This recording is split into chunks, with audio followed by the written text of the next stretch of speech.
So whenever I first looked at this part, I was like, oh man, this is going to be terrible and very difficult. And my first reaction was to run from it, of course.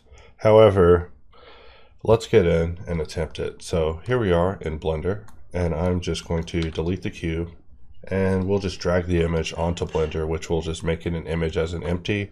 And we can press Alt-G, Alt-R to just reset it to something neutral. So here I'm looking at it in front view, and we have my keys displaying in the bottom left corner of the screen, so I don't have to narrate as many keys.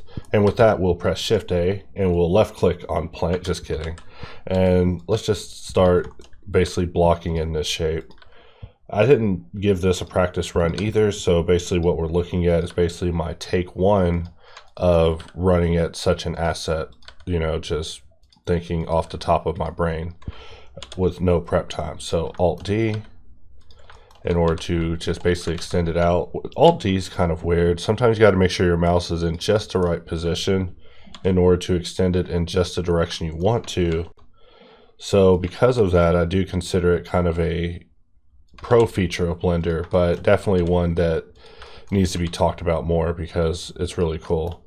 So I'm going to press Control R so we can place a loop here, and you know, we'll just Control Shift B to just turn one dot into three, and we'll just fill this blank in. And you know, as far as the curve goes, we'll just let Subdivision handle it. Since Subdivision is our kind of controlling factor this month, we will just let SubD take its course and we'll just hope for the best.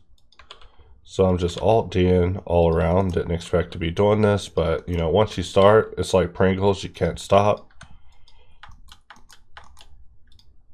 So let us press Alt-D, grab this, Alt-D, and we could even just extrude this all the way to the end, you know, maybe to here. However, this is definitely not straight. You know, we should definitely have some sort of straightness oriented on this, because I'm going to take the empty and I'm going to parent it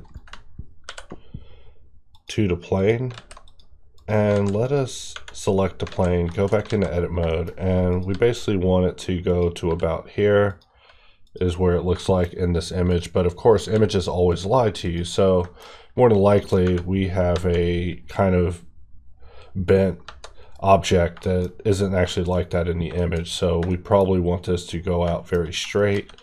So just to assist with that, I'm just going to bring in a cylinder, SX,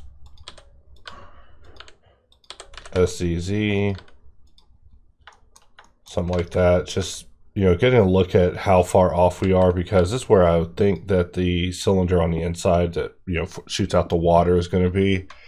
However, we see that, you know, it's just not right. So let's try to make this correct in one way. Select the actual object. And I'm just going to select the right object. It's hard to tell in this wire see-through mode, but let's just EX, bring it out straight, something like that. And you know, we can go on local mode, just see how we're doing with it. But you know, that'll probably haunt me until the end. I stared at this image for a long time thinking about the various problems, and one of the problems I didn't think about, you know, that's my only prep time. My only prep time was in the pondering phase. You know, I gave myself time to ponder it because I was talking to Steve about things. But other than that, I didn't attempt it. Just thought about, wow, that part is going to not be very fun. All the more reason to do it. So we're just getting in, deleting faces, and just trying to match this up vaguely. You know, it's so hard to choose which line we actually want to adhere to, but you know, usually I just move things around until things start to feel right. And I'm really keeping the geometry rather sparse, but it isn't entirely necessary. In fact, this loop is definitely not necessary. Let's dissolve that. And all I wanted was to just subdivide both of these at the same time, but we see that that just wasn't in the cards, because whenever you subdivide edges, it's going to attempt to place an edge in between. Not a bug per se, but just something to observe. And I'm wanting this area to at least match up geometrically for the merging. So I am just adding a few points just to assist with things. And we're still just in the block-in phase. I don't have as big a clock on screen to notify me how much time I'm wasting, but let's see, we are that far off from the image. So we can always just rotate this part at the very end if we're that off, but I just feel like there's a degree of correction that's going to need to be needed. And also, I'm going to split my view. And let's turn this into an image editor. And we're going to assign the same reference that we're looking at. And that way, just as I'm working, I just have an image to look at that's just static and just always there. And I'm just looking at this area thinking that, you know, having subdivision basically respect this sort of curvature, and then taper is going to be an art of itself. So let's get started on that. So this area of the curvature is something I see of high value. So let's go ahead and begin our steps with at least honoring it for the steps of preservation with these particular areas.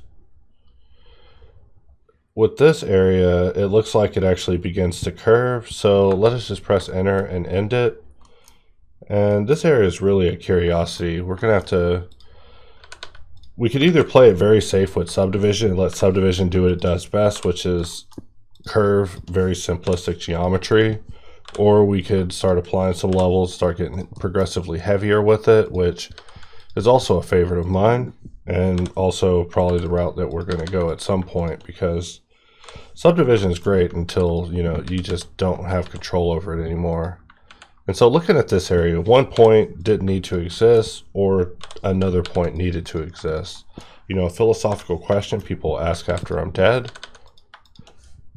but, you know, we'll just jump through it because we have no time to ponder. Just adding in points, just building this particular flow. We could also give it a flow to happen inside of it just to help this area out, but I don't even know yet. We'll leave it as an end-gun just for this moment. And so now we begin looking at this side and thinking about any geometric efficiencies that could be made with just helping this survive subdivision into this next phase, which is still part of the block-in. We're just going to be using subdivision to assist with blocking it in, and then we'll continue to use subdivision all throughout it. You know, it's just subdivision crazy on this.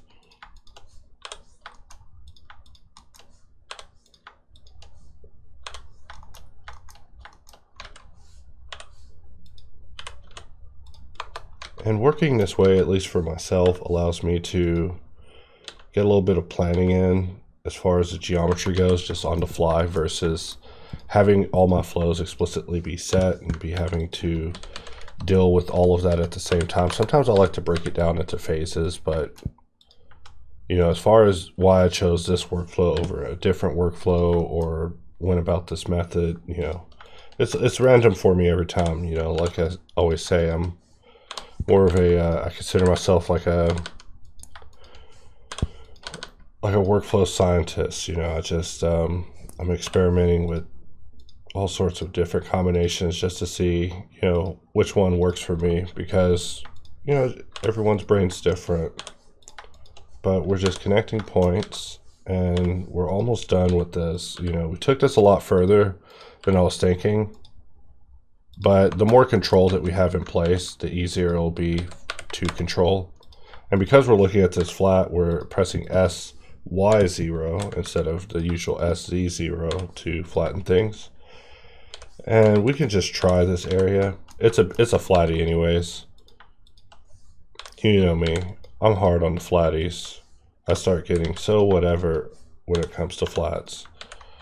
So something like that, maybe offset the try. And really just looking at our flow and thinking about, we pretty much have flows happening almost everywhere.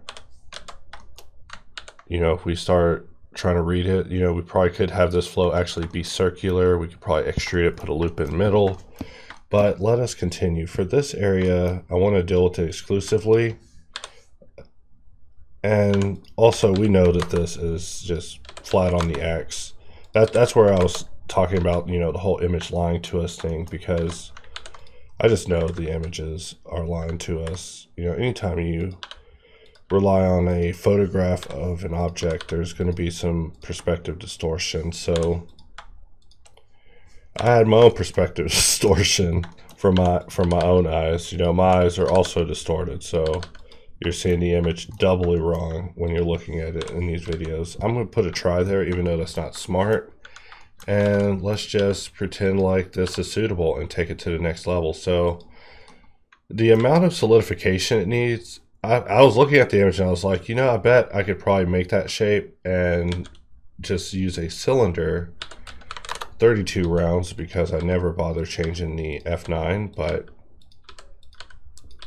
let's just set this up, and I'll grab this face, bring it out just a little bit. We could scale this, Control B bevel, and this will tell us about how much solidification we need on this.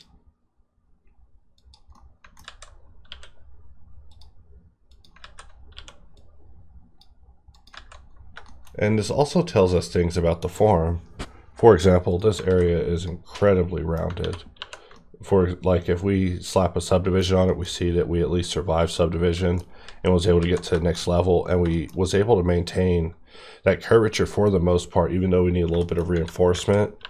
A lot of people will say, you know, why don't you just get in there and just crease it to Kingdom Come?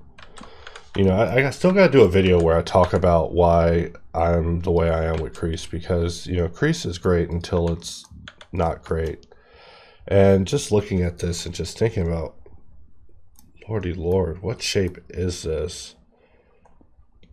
I am going to attempt it an alternative way. So let's hide this, and I'm just going to Shift A, add a circle. We're going to give it 12 rounds because I'm not trying to mess around. And let's just rotate it into shape, SZ, and I really feel like this is the shape that I'm looking at. You know, if it's not, call an optometrist. However, down to this part, it's definitely a circle. So how do we get this back to being a circle? Well, we could use loop tools, circle. However, we see that we scaled it in object mode, so circle isn't going to work for this. In fact, let us just apply our scale. Well, first let us apply our scale, then we go into edit mode, and then we scale it down to what we see in the reference image, maybe absolutely what we see in the reference image, because this isn't going to be easy otherwise. Let's see, maybe something like this. S and Y, G and X. I don't know why I'm telling you guys these keys.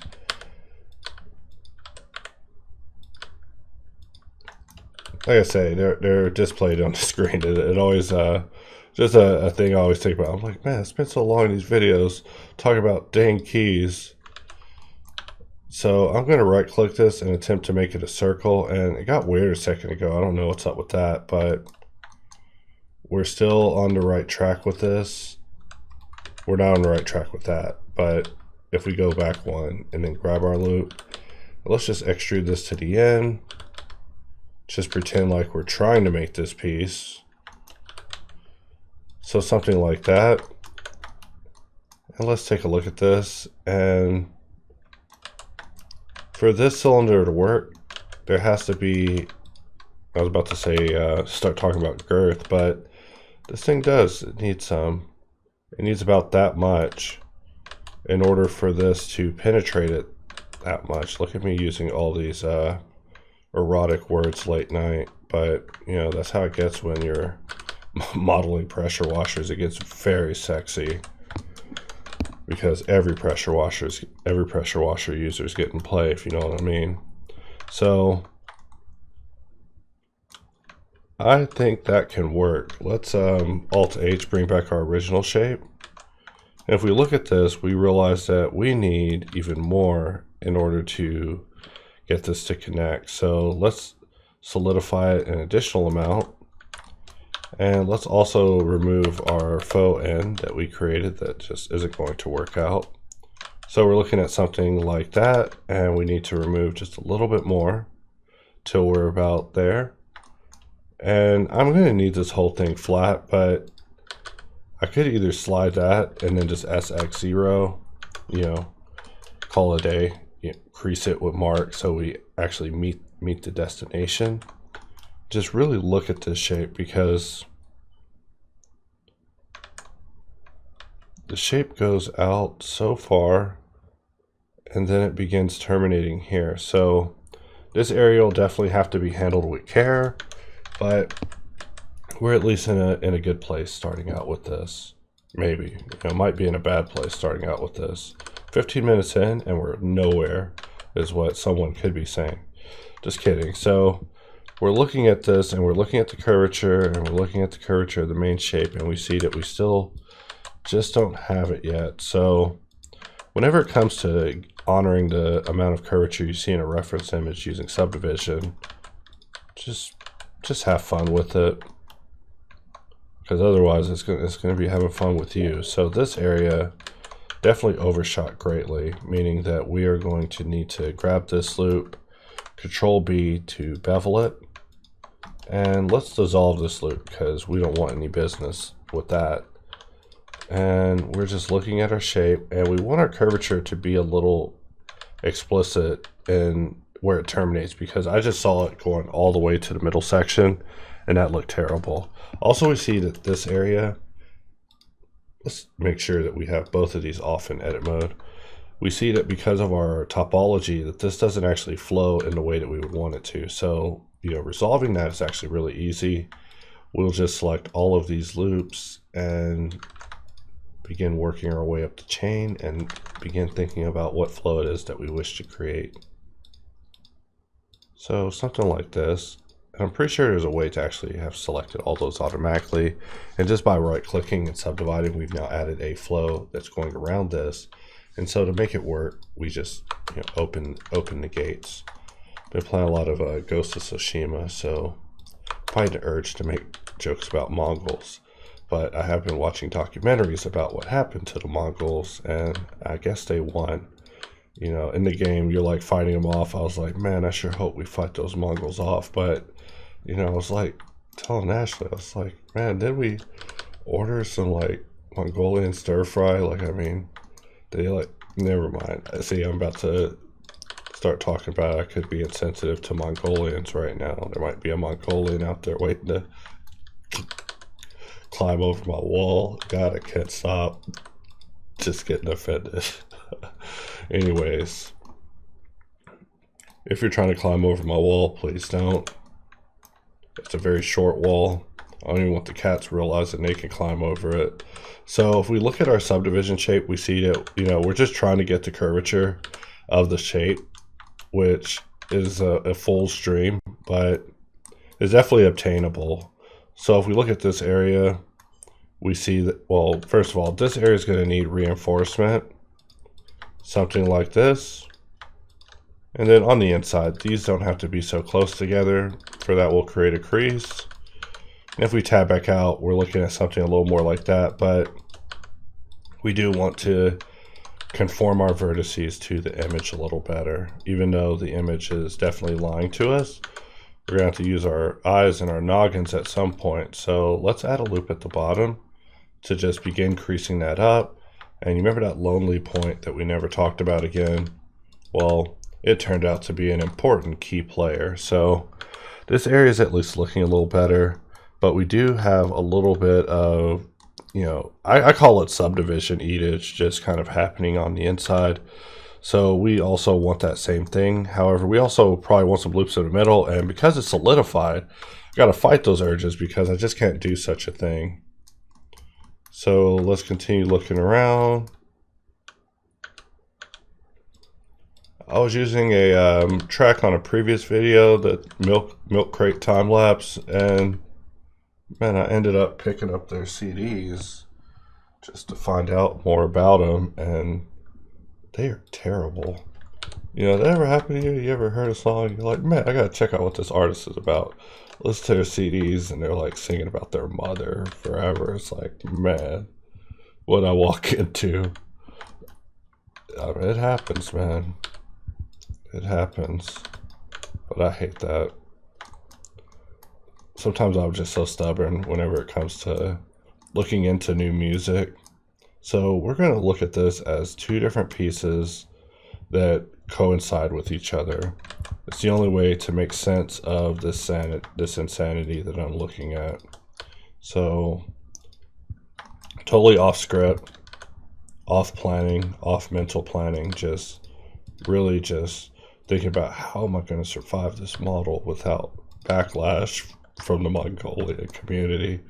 But we need this mesh more transparent. Like I wish the mesh could,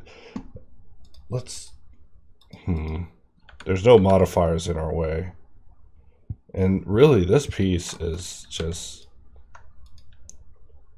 it's just going to be a devil. I'm just looking at it and thinking. I try not to do too much thinking in real time. You know, otherwise you'll start hearing sparks on the webcam or earwax being burned. You know, my brain's powered by the burning of earwax, I assume, or it's the byproduct. Maybe one or the other, or like engine fluid, or I don't know. You're not here for my human anatomy expertise. So for this area, we are going to try something drastic, and that is sliding this away. And we see that, you know, we gotta do a little bit more than that. Maybe slide these away. You know, really dangerous stuff we're talking about right now. You know, let's undo that. You know, sorry to get so drastic on you. I should have warned you that I was about to just slide that. So let's look at what we have going on versus what's on our reference, and it's almost there. It almost works enough, you know. Like I always know that I can apply a level of SubD and just get in with the grab brush and talk about my love of the grab brush, and by the time that my love has been made apparent and my over obsession with it is you know, visible to you guys, you know, be in great shape. So let's merge this at center, which basically makes one of these two loops redundant. But you know, we also probably need verti mergy. I'm just making really drastic decisions at this point. But you know, maybe that decision of having a triangle at our loop termination was not the smartest. So just really looking at this shape and thinking out loud.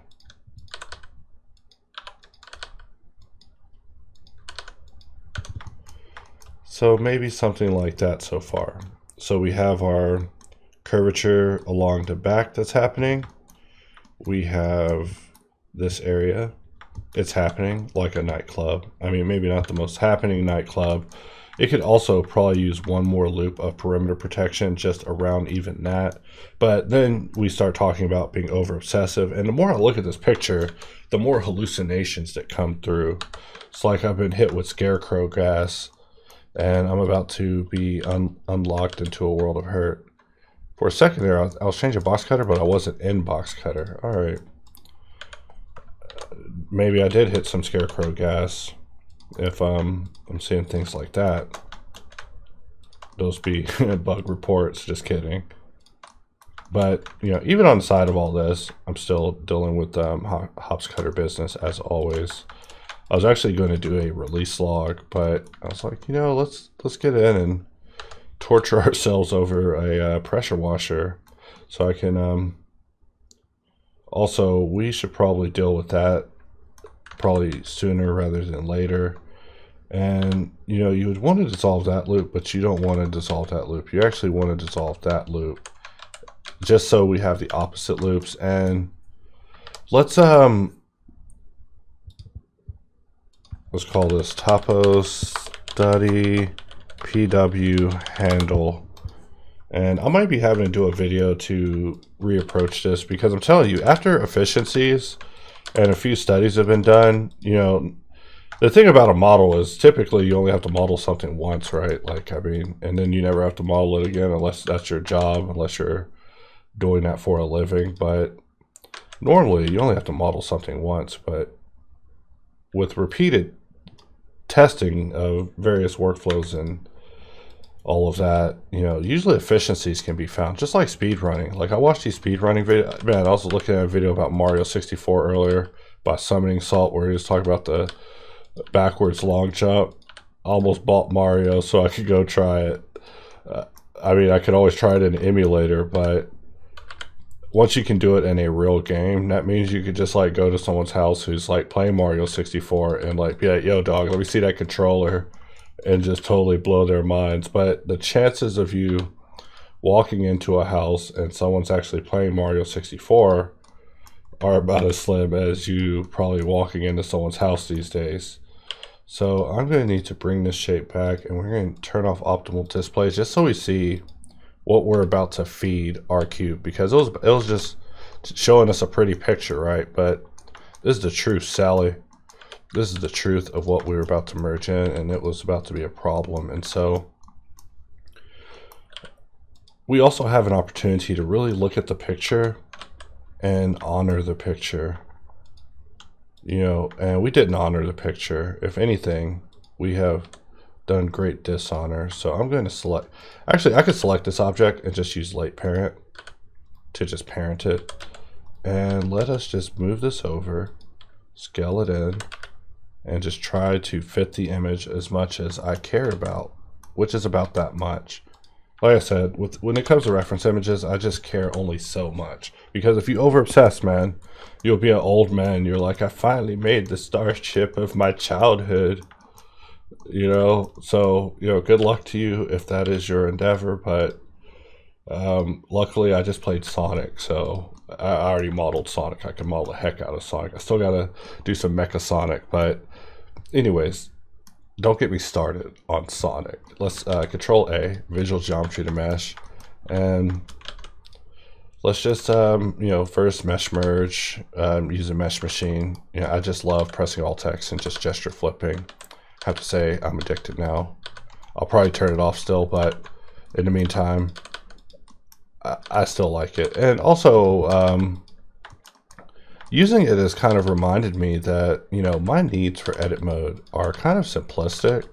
You know, I understand all the object mode business because, you know, you have to be able to mirror your horse 15 different ways, you know, but edit mode, you pretty much only need one mode. That's what I love about Mesh Machine. So hopefully everybody has a copy, because once we get the proper introductions out the way, then we can begin using it in workflow in earnest. But I'm always in the process of learning more about how to use it and understand it even better. You know, even in my correspondences with Machine, I'm always saying there's still a level of usage with this tools that I feel is just not conveyed yet, like a level. You know, definitely the goal of our tools is to get people to be able to, you know, make the same stuff that we're demonstrating. I mean, that's the purpose of a demonstration. It's not to say, oh, you can't make this, you know, Borat, you'll never get this, you'll never get this sort of thing. No, it's so that you are able to replicate that result, and ideally credit the tutorial that, you know, taught you it. Speaking to a certain person out there, but let's just add some loops, and we want to actually dissolve this.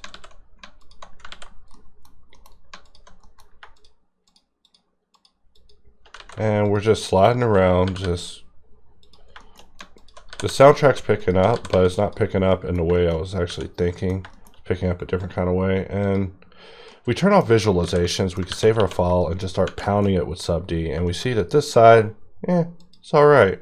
This side, forget about it. What happened here? Who did this? Who did this to my mesh? Just kidding.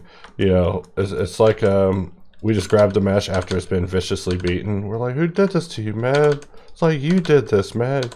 You did this. Why'd you do that? Why'd you hit me like that? It's like, I didn't hit you. It's like, but you did.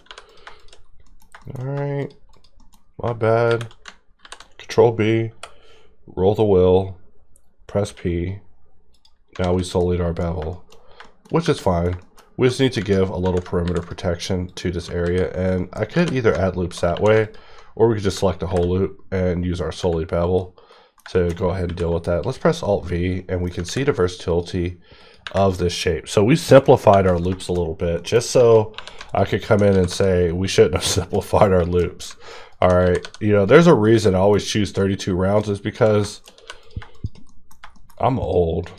I'm all old. I'm tired. You know, that sounds terrible, but seriously, I'd just be tired of some of this polygon BS I'd be dealing with. So sometimes I just make mental notes in my head, like, yo, dog, 32 rounds on a cylinder, merge, forget about it. Merging all sorts of stuff up in a 32 round cylinder. So for this thing, we already have our origin set here. So that means when we radial array, it looks like that. And we can't shift scroll, move it up the stack, because, you know, radial array is not like the other mods, but we can drag our subdivision down to the bottom and wonder why it's still looking terrible. So we slap a weld on it, slap it above the subdivision, and now we're looking at something like that. So I still am not entirely pleased with this. I feel like the one that we just made is like so humongous compared to the reference image. So this is the part that's going to make like everyone with OCD like hurt in their chair, but I'm just going to scale that in. And we have really sacrificed the sanctity of our cylinder for this shape. So we could try some desperate things like sending these to the nearest junction point, which we also need to merge vertices because we didn't have verti-merge on, and we see that, you know, such topology causes a bit of a reduction here. So let's try just dissolving it so we get something like this. You know, really desperate solutions here. But I already know in my head that I am more than likely going to have to remodel this on a higher resolution cylinder. But we did just attempt just a couple of solutions just real fast, just to see like what can be done. What can be done for my dog spuds, man. Let's mirror that to the other side. And, you know, sometimes I'll just be working on the other side and I'm just like, wait, what am I doing? What am I doing? You know, just a voice in my head. The polygods, the polygods. Yeah, the polygods just speak to me and be like, what are you doing? Or if you were in Ghost of Tsushima's universe, you know, my ancestors, when they were talking about my mother is the bird and my father is the wind. Yeah, unfortunately, I started laughing. I was like, man, you never get away from your parents in this world. They're just blowing at you and calling you to shrines, other places. You know, you're just following birds. You're like, oh man, he could have been a great samurai, but he was just following birds all the time, man.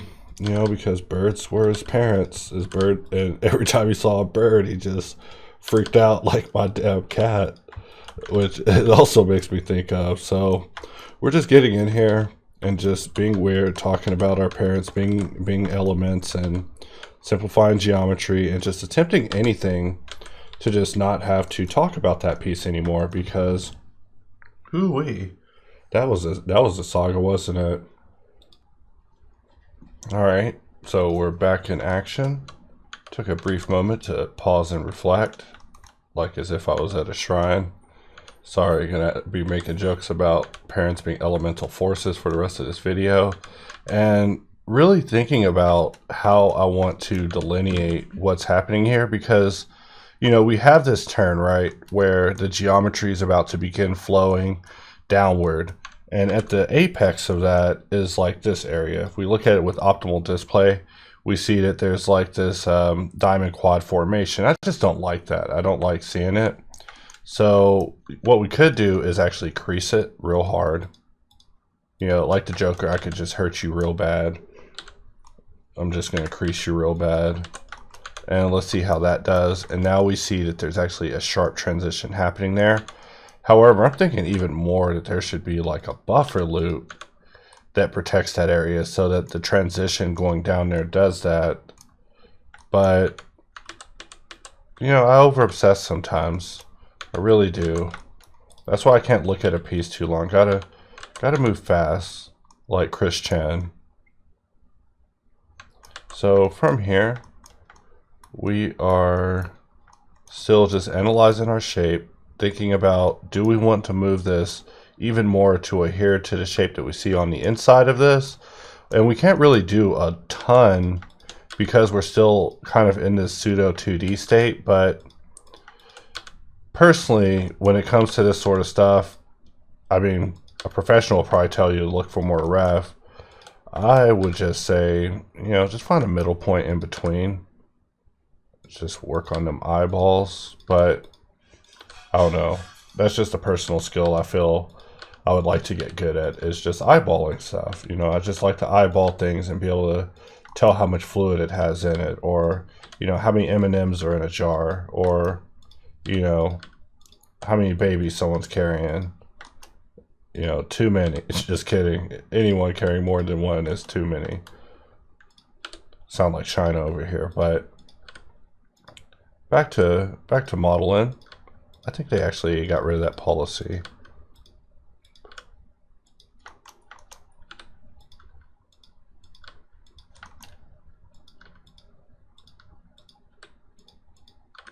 You know, I listen to a lot of trance, and I just gotta say, all the best trance delves into Islamic chanting. I don't know why, it's just a thing. I'm just saying, it's just an observation I've had. So really looking at this, we could go back to optimal display, and we're just analyzing what we have going on. And I think it's ready to be taken to the next level. We can take this model up to the treehouse and show it our box of treasures. However, for this area, we can probably get that just a little bit sharper. And maybe, I was about to give it another loop. We'll just lend it credibility with the loop next door. And then we can slide this loop away. And we'll slide this one away. And this area,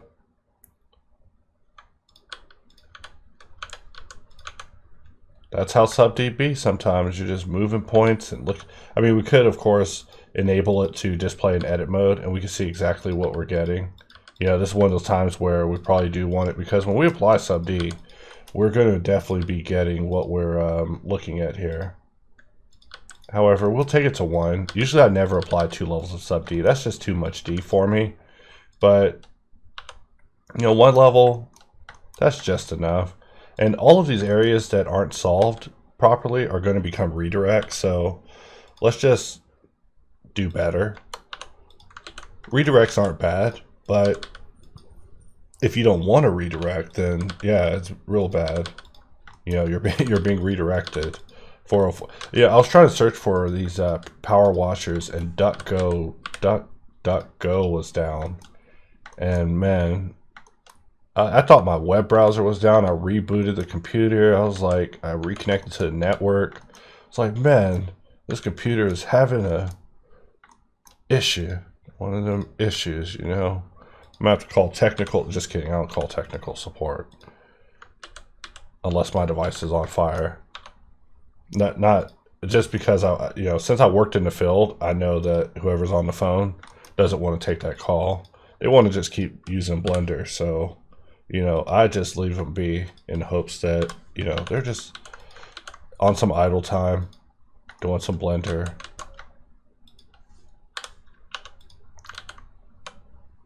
And, you know, really think about how we're going to get rid of these tries creatively. And these tricky tries. It is also 4:48 in the morning. So we could just take this out 1 more loop in the pasture. If we're going to turn this into a redirect, let's do it somewhere where it doesn't matter, like here. But then we still have 2 tries, here and here.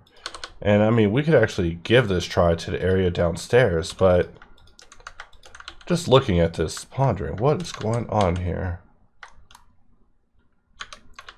And is it so serious that it has to be dealt with? Because we could just give it 2 tries.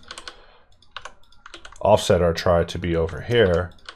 And then we start attempting to solve it by basically connecting it up to this end that also was just right in front of our face. And maybe something like that. And now we just have this double redirect. This area is an end, so let us just make that a connection. You know, I think I mentioned in a previous video that, you know, end they're real strange when it comes to subdivision. You know, sometimes they're acceptable, sometimes they're unacceptable, sometimes they are just, I mean, most of the time they're just unacceptable. That's the dogma. And if I wanted to just run around spreading lies about end, that's what I would be telling you guys. But there's way more to end than that. So looking at the image, we see that this terminates finally to a point. This area, this is what it'll look like when we apply level sub D. And just thinking about it, so we probably want to apply to solidify, or first we want to apply to sub D. No, we want to apply to solidify, then to sub D, so that way we get our curvature. Just really thinking about this. So let us first apply solidify. Really got to think about it though. You know, the apply phase is so sacred that I almost never want to do it, but you gotta, you know. So let's get in and do this. First we apply solidify. I mean, you know, it's the American dream, right? To just make everything non-destructive, and you never ever have to apply a single modifier. And sure, you could work that way, but you know, whether it's faster, definitely not. Probably be working all dang day. Just from personal experience, because I mean, just the art of balancing a bunch of modifiers and keeping all those modifiers playing nice with each other is just it's an all-day adventure. You know, if it was a movie, The Rock would be in it, because it's going to be one of those big adventures. So did we apply sub D? No. Let us take this moment and apply sub D. So now we have just a little bit more geo.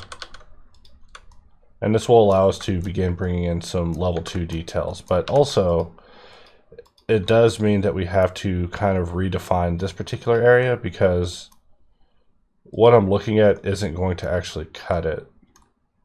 So this area is probably correct, but I'm thinking that there is a bit of a form change happening near the bottom. So I'm still just thinking out loud with this. But I can only stress that, you know, first attempt, if I attempted it 4 more times, it would be so much different every time. And then by the end, it would just be a joke, you know, probably be done in moments. So out of all these parts, I'm kind of questing for a particular part that would just be kind of a good iconic piece to make over and over. You know, like cylinoids was intended to eventually cycle back into talks about robots, but I realized that there are some more interesting detours that could be taken before going back to that particular topic. So just looking at the image, looking at what I have, thinking about how wrong I am, reflecting on all of my life's decisions. And, you know, we really don't have a lot of time for that. We do have time to cut right here all the way through.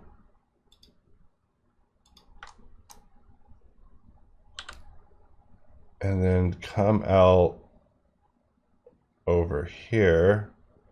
And I'll have to look at the ref because there's so much geo I can barely tell what's happening. But let's hide it. I'm gonna press, I can't even rip it. What's going on here?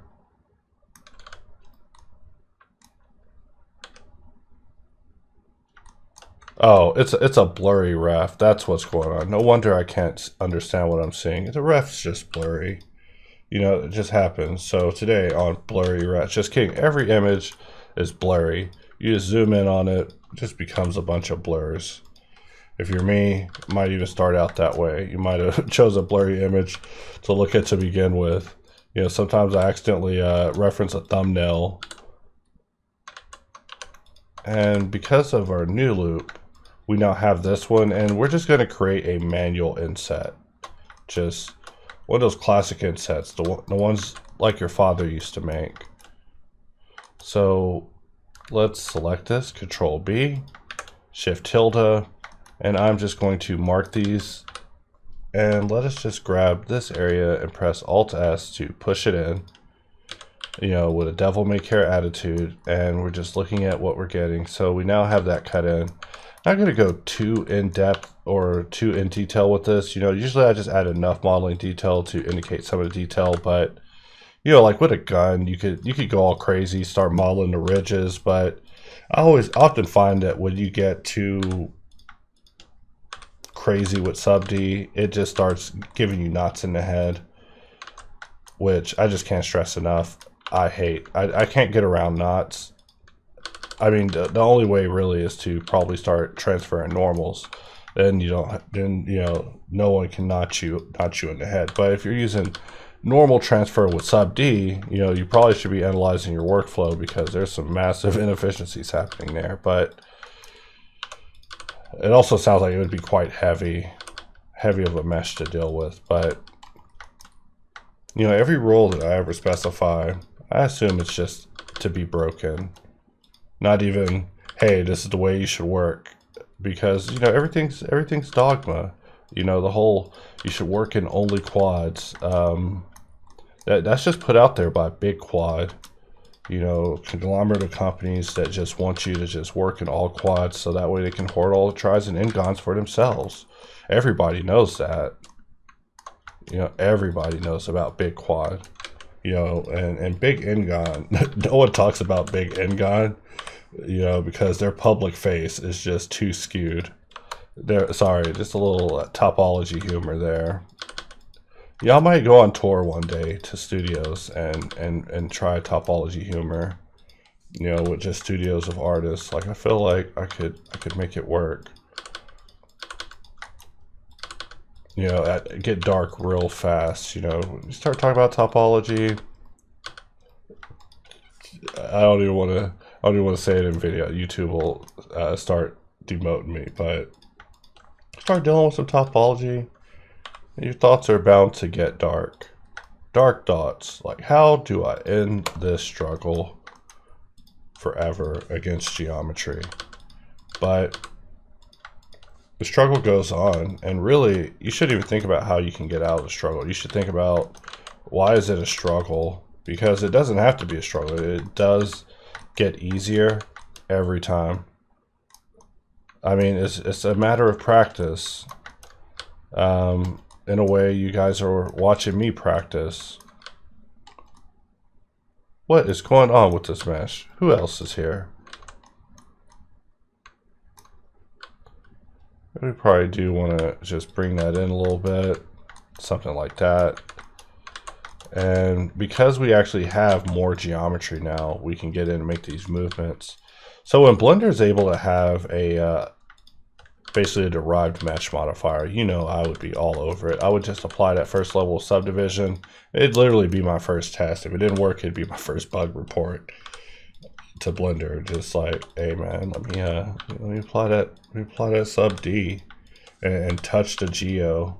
You know, that's the American dream.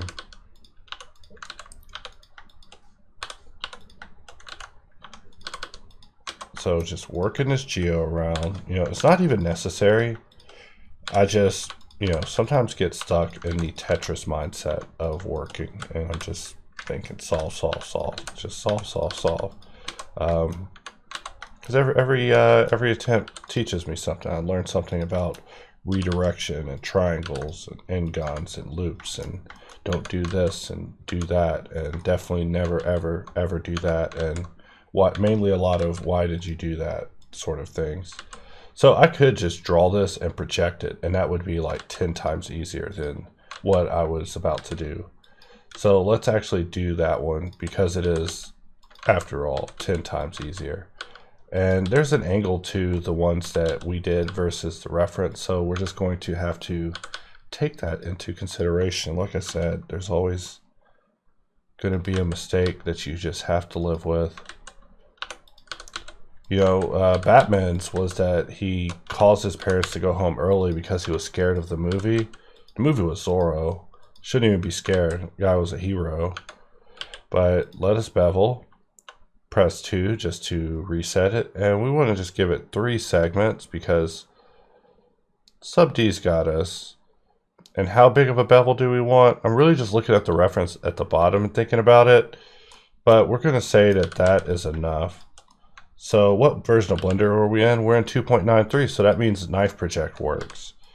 So we are able to knife project it. We can press I and inset it, which basically exposes all of our derived loops that aren't needed. And I'm just going to pull it down and then extrude it down. And let's just do neither of those. Let's do neither, because we have created a mess worthy of cleanup. So a little bit of slide action. You know, just near misses just require assistance. You know, we don't got to take them in for a DWI, but, you know, they're going to need to get home. We can't be out here drunk behind the wheel. But also never be driving drunk. So let us grab these, and we're just performing a solve just to kind of monkey around with this area. But really I see that we are over obsessing, probably, which happens. You know, sometimes I'll just be messing with some geo and I just realize, like, man, I got trapped in a Jinjitsu again, you know, Itachi style. I just got pulled into a mesh puzzle of no answer worthwhile.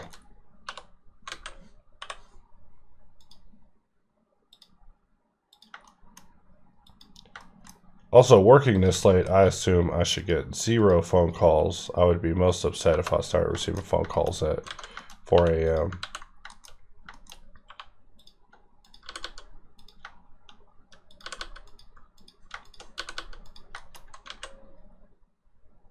And, you know, how tight do we want to get with our geometry in these areas? I would say not too tight, but we also don't want to have boundary loops being impacted by our decisions that we're making. Like, here's another example of over obsession, and I will of course get in and just simplify that to nothing, because all of these clusters, SubD is going to interpret them as you know, mesh congestion. So it's going to result in n-gons on turn. I mean, not n-gons, knots. We just want to avoid that. In fact, applying it, we kind of got a little bit more geo than I bargained for, is kind of what I think. Looking at this now, you know, my editor notes to myself is double check what you're applying. Because applying one level of SubD is all fun and games until it isn't. Until you've applied one level of SubD and you've just raised the bar for basically what the game is.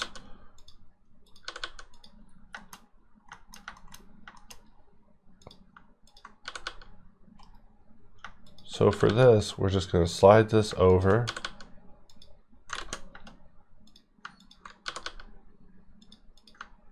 And then consolidate this geometry to just replace it. We'll give it a flow, just finish the flow that we're making, even though I feel that we probably need to go ahead and remove that flow from even existing.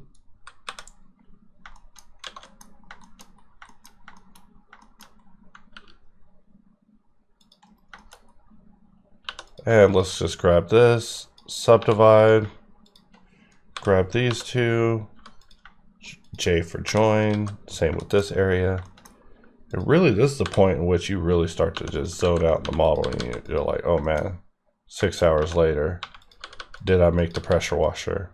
No, I did not. I actually lost 6 hours of time fighting endless subdivision demons. So let's just bring this out. Still trying to maintain sight. You know, it's probably a little too early for us to be cutting this stuff in, but with the geo at this level, I can't help but begin considering these areas. So first, we're just going to mark that after selecting our boundaries, and then we could just pull it down.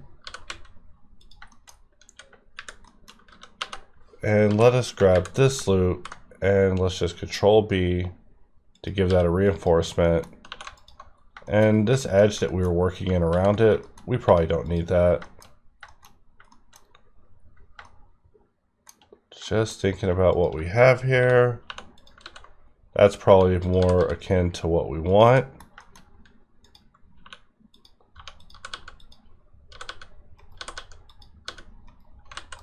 And there's some curiosities with this geo.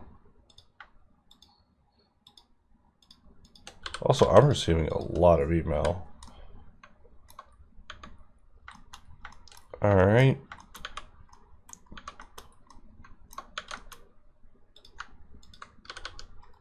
And this one's on a flatty, so you know what that means. It can go. It can go.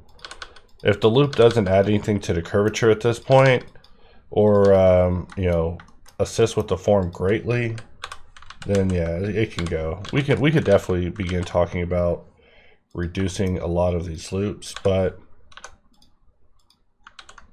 we're just offsetting our problems over to this try. And if we press Alt V and we look at the wireframe, we see that, you know, it's not so bad. However, this is the first area that we've done our triple reinforcement on, which we didn't even do a triple reinforcement on this area. We did a double. But if we pull back and we just look at what we have, and looking at the reference, I feel like the inside of this kind of pops out a bit in this area. So let's attempt to go for that. So I'm going to select this entire loop. And if I was lazy, I would just press Alt S, and that would just be it. But I don't see that same issue happening in that area. So also the see-through mode for vertices, just so mean.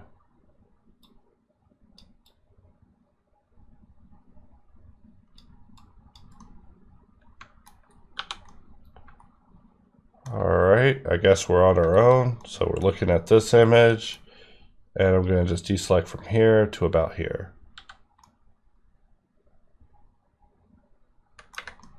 Might have went a little too far. Let's Alt S, push this in, and we're just looking at it from top view, and we can just start making this work. So making it work to me is sliding in, sliding out.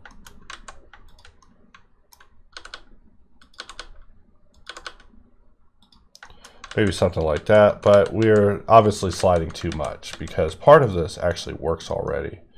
The area that doesn't is this area. So all I'm trying to do is just really relax this according to the area next to it. And we could even use mirror tools, or even, you know, right click and smooth vertices for this as well, where we can just press Shift R and actually bring it back to something a little more controllable. So I think in a previous video I was talking about how Blender didn't have a proper smooth that's just, you know, readily accessible, even though there's like 50 of them. But I did forget about smooth vertices. Smooth vertices is a classic. You know, once you get in and you activate and you start pressing Shift R a couple of times, it'll get you there. However, this area inside will need to be, you know, renegotiated in a hard way. So let's go ahead and begin doing that. And this is actually supposed to be at the mirror point. So let us grab this and delete its vertices. And Alt S, scale it out, and just something a little better just going on there compared to what we had previously. And so, you know, when I did the previous handle, the topology was simple to the point where I wasn't able to actually cut in this particular notch, which I don't even know what the hell that is because this image is so blurry. So let's make something up. Okay, here it is. Is it an absolute notch? I can't even tell. I'm just gonna K it away. It's our only hope. Otherwise, this notch will control us. I'm going to slide this 1 point to just match it a little better. Just since from the angle I'm looking at, it just doesn't look very edible. Let's press Alt-E, extrude manifold straight on the Z. And extrude manifold is cool, except that, you know, if I may say, it never ever works. I mean, it works in some cases, you know, with singular faces, but one of these days it'll be just, you know what they were going for with it, the type of experience. So when it gets there on the Blender side, it will be so powerful. But I use it all the time because I just, you know, I'm trying to get in on that future. I already know it's going to be serious. So for this area, I'm going to press K, Z.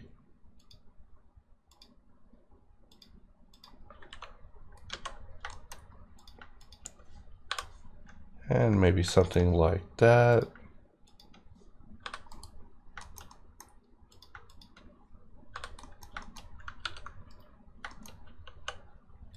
Let us grab these three, right click to subdivide. Right click to subdivide, and we'll form these two connections, dissolve these two edges, and now we have a very crispy, sharp crease that looks nothing like our reference and is already regretted and unloved, but we must do our best. We're just looking at our flows. All these flows redirect, but we have that in there ever so sharp. So the next area to talk about is right here with this particular piece, which also is a very nice one.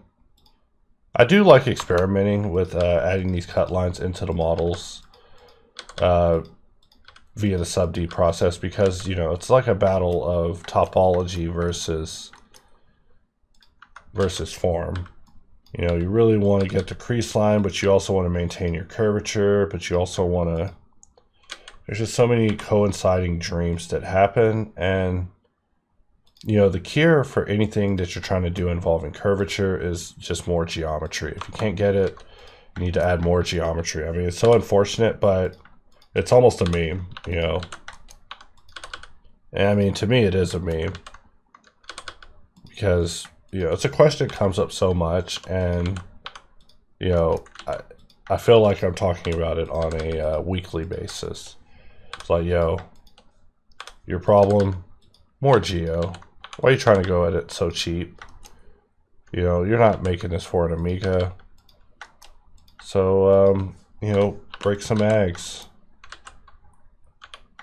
I know it's a tough one, but gonna have to break some eggs. I mean, you could probably do all of this with the detail 1 sub-D level lower with a very large amount of subdivision efficiencies, but, you know, is it worth it? Maybe. But we're making it through the process. And for this one, I don't see the piece actually being pushed in, but I do see an edge inside that is being pushed in. So instead of Alt-S, which was going to push it every way except the ways that we actually wanted it to, I'm just going to just push it manually, and then we'll deal with these ends. I'll deal with these ends myself. I was going to say we'll deal with them myself, but I don't know if that makes sense. I don't want to give you guys improper English. Let's press E, and something isn't sliding right, and we see that we have failed ourselves.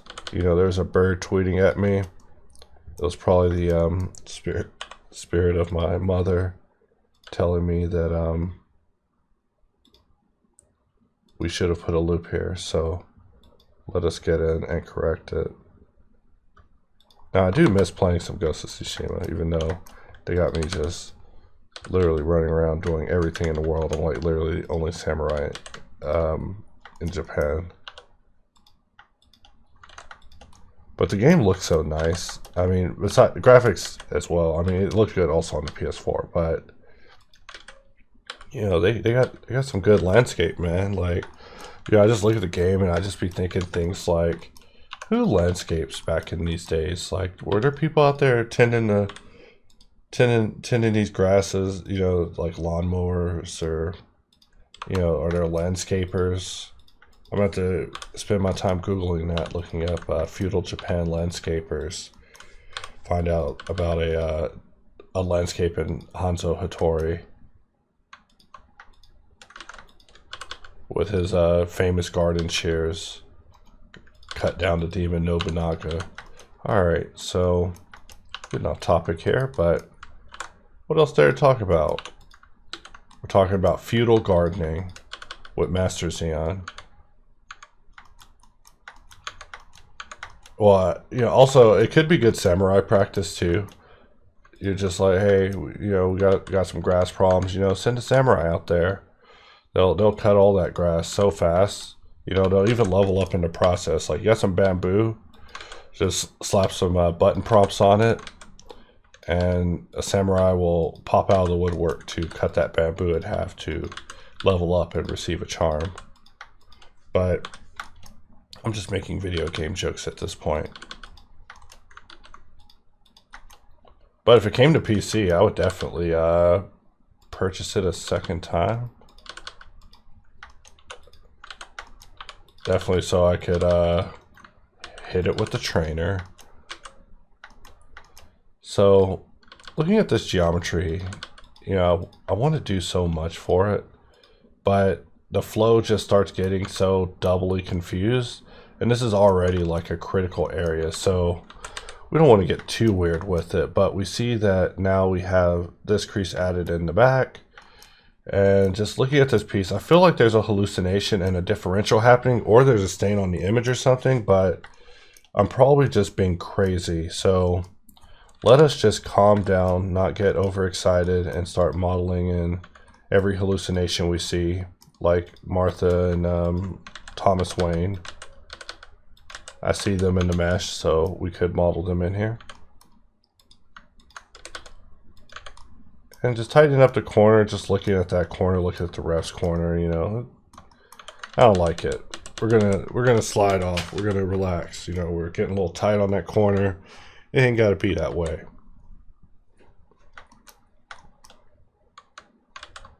So this area is definitely gonna be a curiosity. Like, I feel like I'm probably gonna be grabbing that with Sculpt by the end just to analyze it. But the piece so far is definitely coming along. However, when it comes to this piece and this transition with this piece, I feel like we are very tall. So maybe something like this, and then we probably definitely begin terminating into it. But this is also a very deep pressure washer. I mean, looking at it, it can't be any, here, let's try this again. Let's enable all visualizations. And so this thing can't be any deeper than that, because otherwise, how are you going to grab it with your hand? I'll order one of these things off Amazon. Just kidding. I would not. Probably, first of all, it's probably expensive. It probably makes more than me. You know, I make all these jokes about pressure washers, but probably get out there pressure wash and beat my day rate. So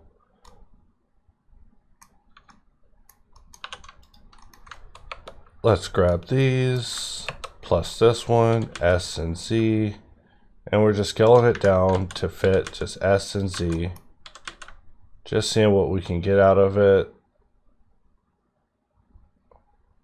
And I'm looking at this part too, thinking about just how much termination we're going to have, and also how we're going to get that to fit. So maybe something like that.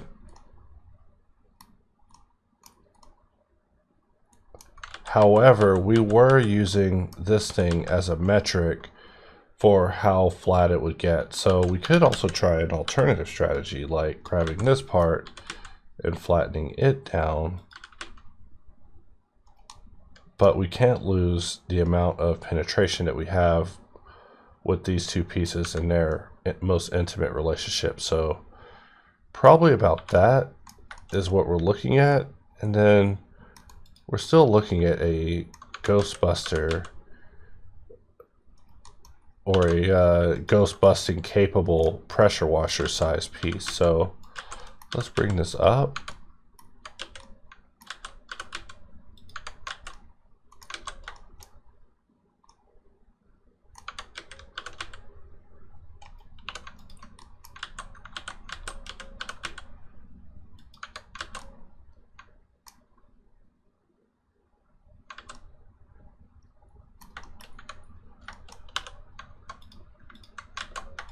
So about something like this, and then we can start working on the crease for the bottom as well. I see that there is a degree of sharpness happening with the bottom that we can also get into by basically sliding loops to and from it.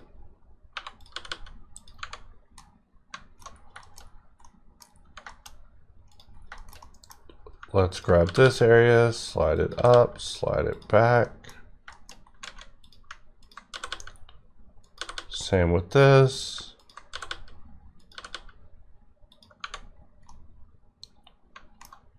Just really sharpening that surface while also ensuring that, you know, this thing's able to be held by a human hand. On another monitor, I also have up a picture of basically what the correct object looks like from a different angle. So I'm also looking at that as well, because, you know, we can't get it so wrong that, you know, a mech has to grab our pressure washer to use it. It's like a mech for washing Gundams because of how big we made it. And also it gives us an opportunity to kind of clean up the bottoms a little bit and dissolve some of these loops that are happening along it, because not all of them are needed. For example, this loop probably not needed, but this loop also helps maintain the integrity of this loop. So you can't just make everything all sparse.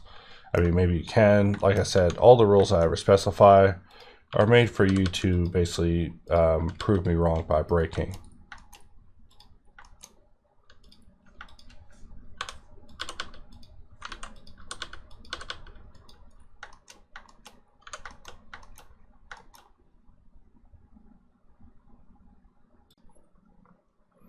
So the first thing we'll do is get in and refine this piece, so that way things are just a little bit more linear as far as what we have to do, because otherwise it's just a big unspecified, you know, WTF. So I'm going to press V. We'll rip this. Instead of deleting this other half, I'll press P and separate it so it's just its own mesh. And in edit mode, we'll go in and begin dealing with this shape. So I don't like doing it twice, so we will bisect mod to split off half the mesh destructively. And then from here, just begin creating our piece. So I'm just pressing G and then rethinking about it. And I'm pressing GG because I thought about it again, and I'm like, you know, I actually want to slide it. Here I'm pressing GG, but then pressing Alt in order to extend past what it would normally slide on. Same with this one, GG and then holding Alt. And then GG with Alt in order to just kind of slide it on this invisible rail that it has, so we can bring it out something like that. So let's take this image and a reference into local mode, and let's just look at what we have here. So this is going to be interesting. 1, 2, 3, 4, 5, 6, 7. 1, 2, 3, 4, 5, 6, 7. Just want to make sure. You know, sometimes someone might tell me I counted wrong, so I'm not OCD. I don't count things multiple times unless I get a bunch of comments telling me how incorrect I am all the time. So let us just Control B, bevel this, and then we can just press E, Alt S to bring it out. And that's pretty simple. If we press I, we can inset it. Let's press I, but B, so we inset it with the bevel because we did the mirror, of course. And that should basically protect the boundaries, but also the flat parts in the middle, which I see pretty distinctly on the reference image. And there's also this like round transition happening here. I'm gonna pretend like I did not see that. Just kidding. But sometimes you gotta pretend like you just didn't see it, you know? Like, I didn't see that. Wow, what a detail. No, I'm kidding. Don't be doing that, you guys. That's terrible, but for reals, I didn't see that. No, I'm kidding. We're having fun late at night. Let's add another loop. And this is kind of our piece after just a quick run at it with Subdivision. However, for this area, I feel like there's a bit of a depression happening, and also there's a bit less of a gap happening compared to our reference, but we can always come back for that. I'm also going to give this area its own loop. We could press E, F in order to flip it, make it even with this side. And let's also smooth our shape. And it still looks slightly terrible. I'm trying to figure out what that is.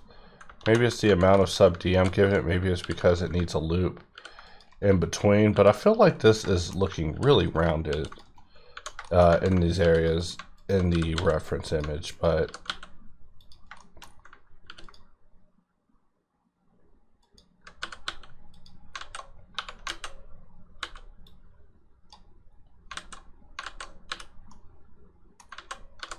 let's move this over. We can grab this point, bring it over. And I like where this is going. So for this piece, this is the one where things start to get, you know, questionable. So first of all, we want to make sure that we maintain the roundness with this piece. But I've been looking at all sorts of pictures. You know, I paused the first section. I was like, you know, I should at least understand what shape this is, because I can make any shape. If I understand what shape it is, I can make it, because everything's just built up out of cubes, or rounded cubes, or beveled cubes, or something with a cube though. You know, even women, like my girlfriend, she's built up out of some cubes, man. Got some cubes on her. Just kidding. I'm not gonna get all sexist in these videos talking about my woman, but everything is made up of cubes. Even people, you know, if it can be simplified to cubes, yeah, I feel like anyone can make it. So let us, hard decisions. I'm going to press E, which wasn't the best decision. Let's try another one. Let's slide a loop in. And that pretty much gave us the same result. What I'm thinking of is, how are we going to get this flow that's happening in between? So we are going to need to split a mesh off of this and then begin working on basically this transition with this shape, because we've established this area and that area is fine, but this area is based off of it. So, you know, I'm still just thinking off the top of my head here of how we can establish this shape while still respecting all the work that we just did, because there's no way I'm about to delete what I just did and just go with that. But I'm definitely seeing something like, all right, the song just started banging. That's what I'm talking about. All right, so let's bevel that, and just looking at what we're getting here with our mesh, we'll take this up to the top, slide this over, slide it back over, and, you know, just think about the YouTube heydays of back when pranksters used to rule the scene. You know, back before everyone knew that in the hood pranks were fake. But, you know, for a time, yeah, I thought people were going in the hood and just getting mollywopped. It was a good time. Some of the greatest pranks. That's how they knew they were gaming the system, you know, on YouTube. They're like, man, we make these fake pranks, man. Massive payday. all we gotta do is just go get punched in some hoods.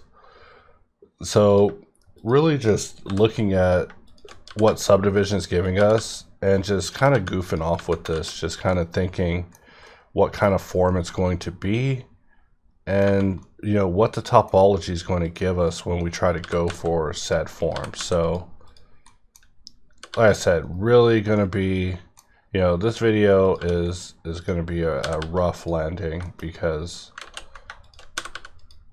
nothing's being rehearsed. We are just hitting it live, just hitting this thing like there's no tomorrow.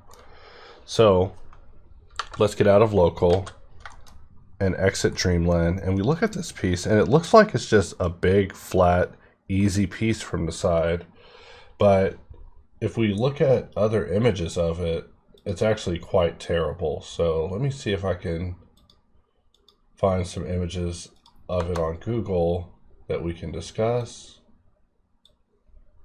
So here we are, just scrolling through Google and attempting to find the right one. I mean, we're probably gonna have to find a video of someone taking this thing apart and repairing it.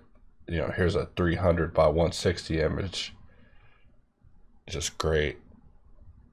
You know, I should have researched into the research of this thing before researching into this thing before doing it. Then I would have known that the pressure washer handle is so vague, so hard to understand on a shape level. But you know, when you see it this old, you know that it's a good pressure washer. You know, people are using the heck out of it. Like, this is like the equivalent image that I'm looking at on my side. Let's see, is there an open image? And the image is basically that, but also not very much sharper. So, you know, it always ends up with eBay. So I'm going to assume that this thing just kind of widens out. Let's take a look at this. So in this image, we see the indication of curvature happening here. We see that it's rounded, and then it basically kind of planarizes.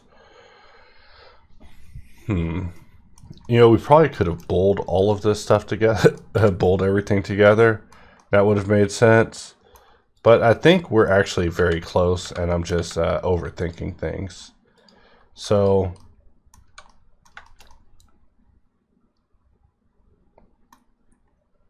do we want this to be so rounded? I need an image to confirm this bias so that way I can act on it. Otherwise, I just can't. It's just such a large jump and change. I just got to validate it as a thing that's required in order to do it.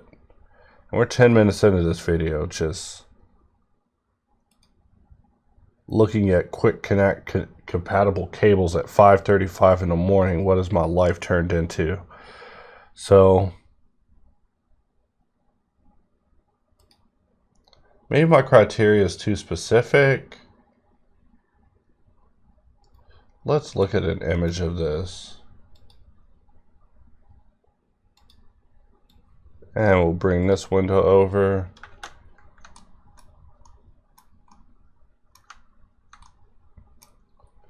It's such a tricky shape. They're like, look, man, you don't come around trying to just model these parts for fun. Without a little bit of pain, you know, pressure wash. We're going to wash you. So how do I get these parts to where I need them to be? I'll give you a few guesses. Just kidding. You already know what I'm going to do.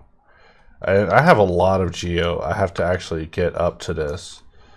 So what are we going to do about this? How are we going to deal with this? Well, we're going to use a lattice.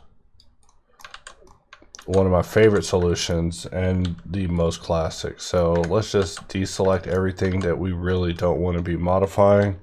And the lattice is only going to get us a portion of the way there. We just need it to get close enough for us to connect it fluidly and then wrap this video and survive this ordeal, because I opened a can of Howdy Doody without even being aware of it. Like this model's exceptional deceptively difficult looking. I mean, it looks very simple. You're like, yeah, man, get in there and knock this thing out. You mess around with a pressure washer and be wanting to put one of these in your mouth and pull the trigger. So I'll stop with that dark talk. But let's press Q and we'll just add a few points. Maybe on the X. Maybe we'll also add a few on the Y.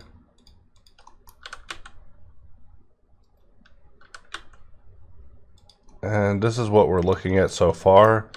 So we're definitely getting immediate results. And that's the best part about lattice. Lattice will get you there so fast. However, we also got to get lattice basically above mirror. So that way we're deforming it on both sides. And we can see what it looks like on the bottom side. It looks absolutely atrocious with some of our areas. So we're definitely going to be having to get very intimate with this piece. We're going to be getting to know it because of our commitment to a mistake. In a way, we're like the US. So we are just looking at the shape, conforming it very roughly, but also trying not to make it very difficult with the mesh that's around it. I mean, especially with this part, what we've done there is just a travesty. So I'm thinking something a little more relaxed will have to happen. So, you know, another interesting thing about lattices is that if you simplify a lattice, it just turns it back into its most base form, which we would just need to just flatten these for, like so. And we're back to control with our object basically being back where it was. And then from here, we can actually start it all over again, you know, in the event that we mess things up. So I almost look at lattices like a kind of dynamic undo system, because you can disable it, you can move it around, you can transform other parts of the mesh, you can deal with vertex groups. Like, lattices are really powerful, but also they are just lattices. They're everywhere. They've been around for like 50 years too. So I'm over here marveling at them, but it's just because, you know, they're just so reliable, and they've come through for me in so many pinches. So I'm thinking something like this. You know, I've just been going through multiverses of different combinations, looking at this piece, taking it into consideration, because, you know, if we go too short, it'll define the other part of it. So maybe something like that. And then we could even bring this side down and just really make these two pieces meet somewhat fluidly. I mean, I'm probably going to reattempt this because I still, in my head, I just see a question mark. I'm like, undefined shape. This is an undefined shape, at least to me mentally. I just see it as a big handle, which, you know, easy enough, but what is this absolute shape? I mean, I don't even know what cubes it takes. I mean, that's what makes it truly a struggle. But we're going to get through this, guys. You know, it's the only outcome available to us. And, you know, I don't like it. But we have made a very high poly commitment to this mesh. And if you think I'm going to just let that go to waste, just kidding. And we don't even have to have these two pieces connect. You know, it's the thing too. So let us bring back the lattice.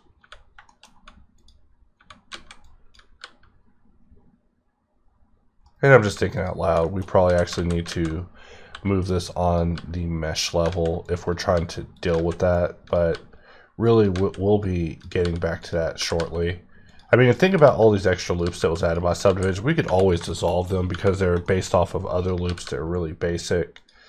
So we could dissolve them back to something simpler, and we still have additional, you know, U geometry. You know, subdivide applies it on the X and the, or the U and the V. So, you know, we get rid of the U, we still got the V, and vice versa, as far as additional geometry is concerned. So, even with reduction, SubD was still helpful for us to take this mesh to the next level. Even though, you know, topology is getting definitely stranger, but we're making it. We are going to make it.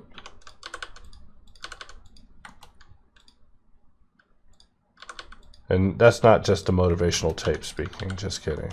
I'm listening to motivational tapes, they're just in my ear saying, you can do it. Tell the viewers they can do it. It'll be me motivating myself, reminding me to tell you guys that you can do it, except I'm telling you guys, not only can you not do it, you shouldn't do it, and please don't do it. Because oofies, you know, that's the only word I can use, you know, just oofies. You know, we slide over to this side. Actually, you know, we wonder why there's a early termination happening after all that we're doing with our geometry at this point. Because, you know, it's so unnecessary. And I wish we could control click to select edges in between something, but maybe someday. Maybe someday. In the meantime, let's just quadrify this because, you know, we don't have to tolerate that looking like that at that point. We can just get in and make her right. And I should really pay attention to the image because the image is telling me, hey man, stop that. Stop that. Stop that right now. It's not required. So now I just need these two pieces to connect fluidly, and we can call this a pseudo victory. You know, did we make it? It depends. I bet there's people out there who could do it definitely a lot better than me. I mean, especially on all these V1 attempts, because I'm telling you, like, you try it over and over. Just take a practice round at something and then take a real round at it and just compare the results. It's just a fun way to approach working. And like, this one is my prototype attempt. This one is my real attempt. Actually, the prototype one was the real attempt. You know, you got to go back and correct yourself. You're like, yeah, I meant to do that. So maybe something like that. You know, really just looking at it ever so hard. And if we brought this geo back and just kind of judged it and its relationship with the surface, let's just extrude it, just overshoot it. And we'll just bring back the lattice one more time, just making sure that what we're about to be committing to is just nice and congruent, because otherwise it'll get strange. So maybe bring that one up. We can bring that down.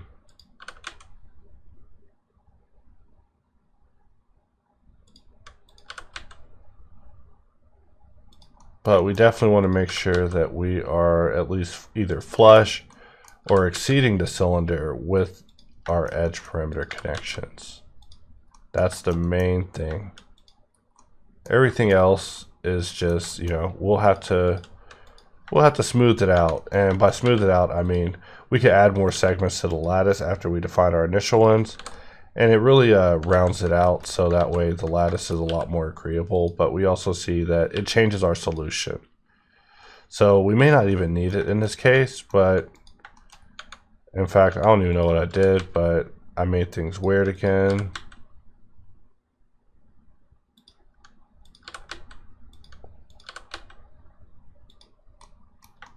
So something like that, and then, you know, because we know that it should at least be somewhat curved, but not too curved, you know, that's why I'm pulling up these other points around it, just to keep things, you know, kind of congruent, because it looks like we're not even going to be able to round it out. We might even have to take this loop away from this edge just to make it even more round. But if we slide this too close in there, then that also causes its own issue. So that gives us the other option of basically dissolving this area and then redefining kind of what our needs are with this particular area. So maybe something like this is more optimal, but we also still have kind of unresolved demands like these. So maybe solving that will make it a little bit more optimal just for deformation with this particular area. And if we just take a look at this, let's turn off our reference and everything, and we're definitely looking at our handle, except that sort of terrorist, just kidding. But let's press Alt X, we'll press A to add a new modifier, A to add a new modifier, and we'll just add a new subdivision, and let's just have mirror or mirror lattice and mirror again. And I was just going to do that to deal with the issue that we were dealing with the lattice being first, which we could just make the mirror first. But if we make the mirror first, then we're mirroring it, then latticing it, and then we're not correct. So to get it mirrored, we just mirror it again. So really looking at this shape, because we're making some commitments, we could probably begin to think about even keeping the lattice, because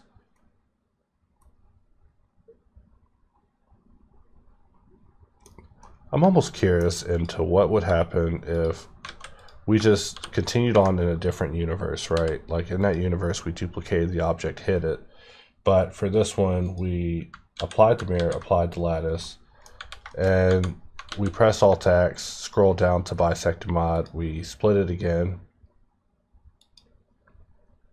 I don't know why I'm waiting. It's probably mirror choking or subdivision. Subdivision is so cruel. And we don't want what it gave us just now. I feel like it just put a big face in the middle.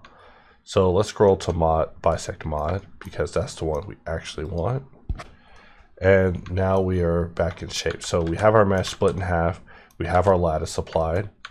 And so, you know, previously I was talking about just using the grab brush. So that was what I was thinking, was that, you know, what if we were in that universe where basically I just used grab and I got things right. And so for the really tough jobs, I'm telling you, for the toughest of jobs, I've had to get in and just use some grab brush, start using some really unorthodox thinking techniques in order to get through a job. Because, I mean, in my typical work, everything's one take. It's like, I'm not going to do a practice round of this. This thing's a nightmare. Why on earth did I take this job? So in those cases, I gotta get a little bit creative with how I work with things. And so instead of proportional editing, I just default to the grab brush. I mean, best sculpt tool, but definitely best modeling tool ever. So I am going to press F, press I know, not the smartest decisions, and then press E. And we'll just SX0, Q, mark it as sharp. And this thing doesn't have auto smooth on, so that's why I was looking really crazy. And let's say we wanted this to also be sharp. Because of what the flow is and what we're not going to be doing with it, which is not very much, we can also mark it as sharp, just be absolutely sharp with it. And let's just turn this off and take a look at what we have so far. So, you know, it almost worked out for us. But we can't just be so random and expect to get away with it. In fact, what's this piece? Okay, that's our piece. I was like, who brought this here?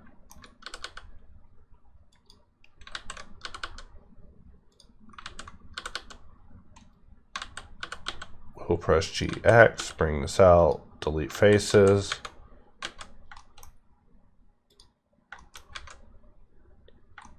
And let's just take a look at what we have so far. So with this piece is the one that we're in the multiverse of using sculpt tools on a hard surface object. So let us just pull this visually. We'll just pretend like there wasn't even a reference image. You know, just gotta think on our feet here, because otherwise we will lose an entire day, multiple days, to like stuff that you should probably be doing in CAD. But like a ZBrush user would say, you just gotta get creative. You gotta get in there. You know, I'd be watching these ZBrush people sculpt in bevels. I'm like, oh man, oh gee. However, ZBrush just added a bevel brush. I was actually playing with it earlier. It'd be cool to do a Topostudy on ZBrush. So for this shape, what mirror is on it if no mirrors are on? Alright, so something like that. So we are definitely getting somewhere with this shape, even though it looks like we are not getting anywhere. So we're going to have to probably scale this down and make some accommodations, but really, this piece is inadequate. It's just not going to cut it. So let's just add a piece, Alt-G to reset it, so we at least get a good flat Z point back. And let's just scale it up. And this time we're at 32 rounds on our cylinder. And I demonstrated already why having less is hard. Alright, had to pause for a minute. Man, I get so many messages that are like, yo man, respond. Hey, respond. I'm kidding. Well, no, I'm not. I get a lot of messages that are like that. They're like, hey man, respond. I'm like,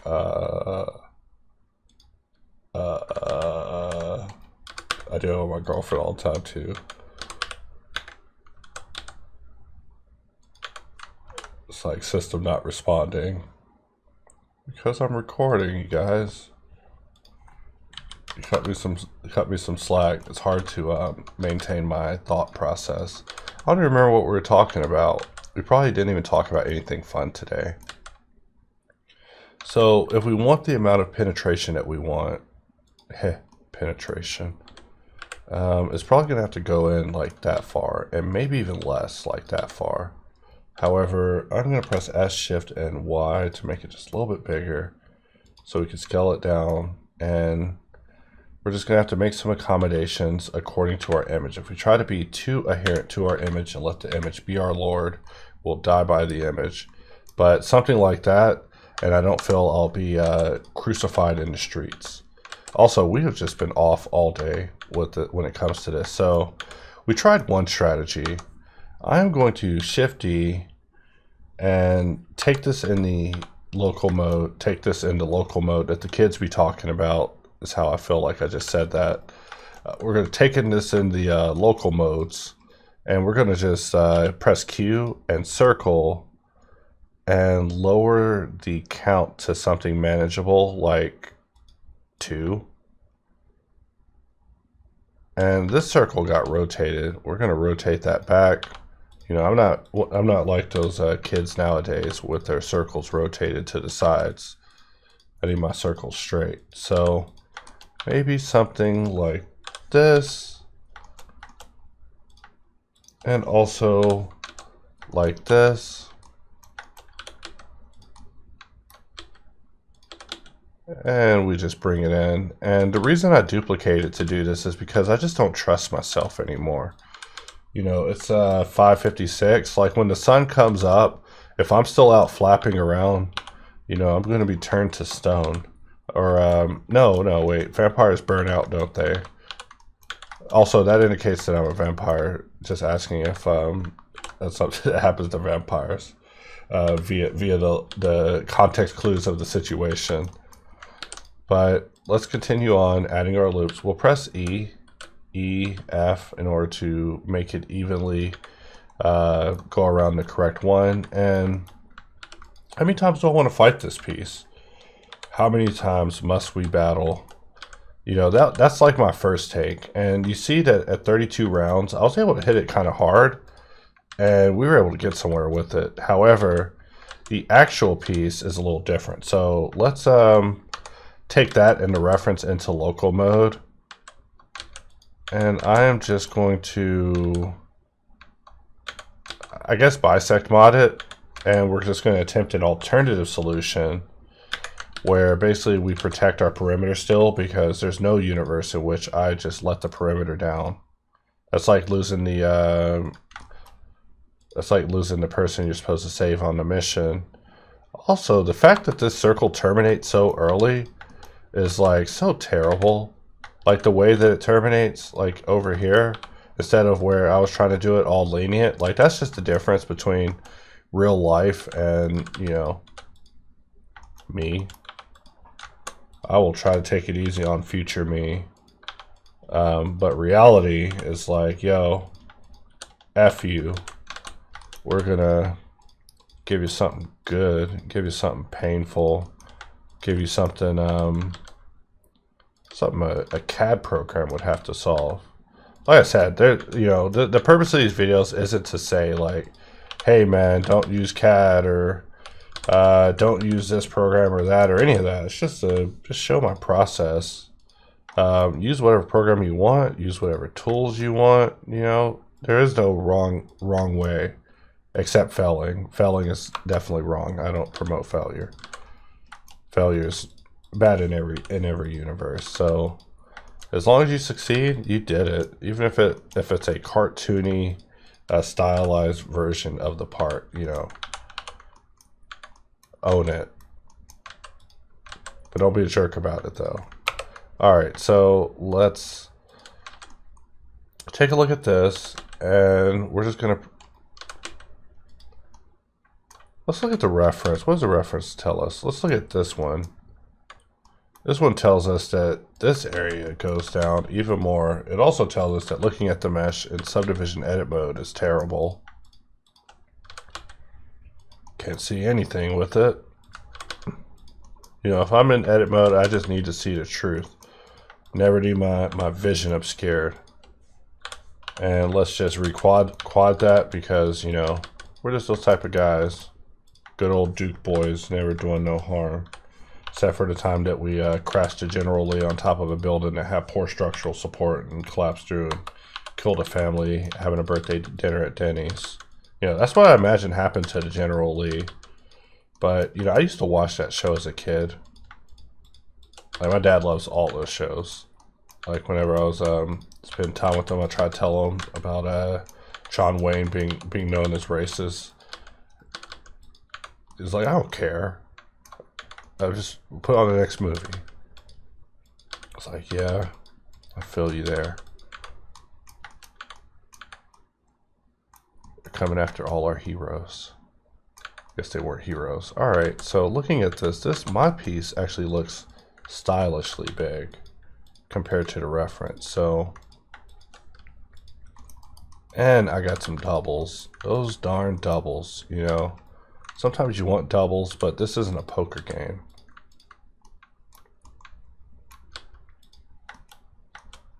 I don't even think you want doubles in a poker game. You know, I'm about to check up on poker rules while I'm looking up on you know, feudal habits of landscaping.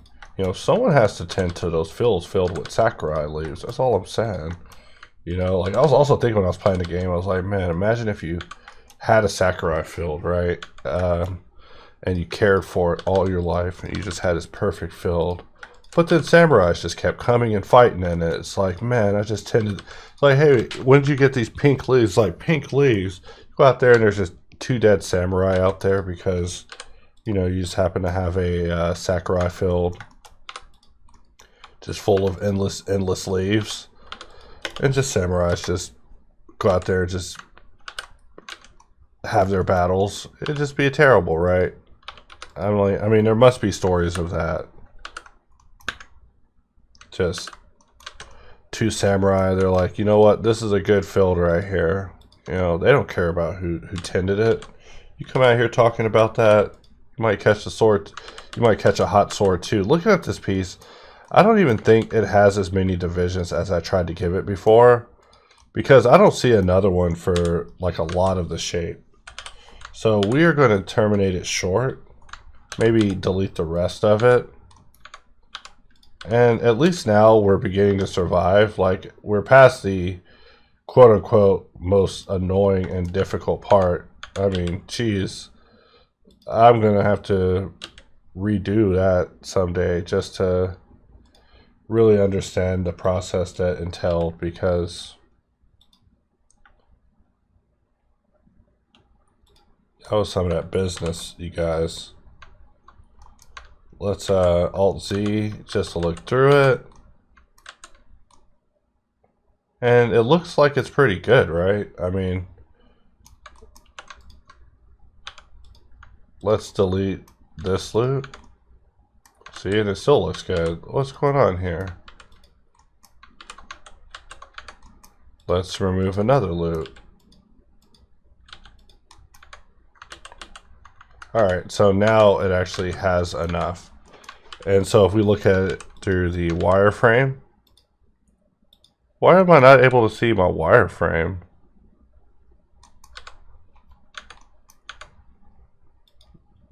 Okay, wireframe. Opacity. Okay. Alright, Blender. Got my eye on you. But I'm pretty sure when I check back on the recording someday, I'll find them.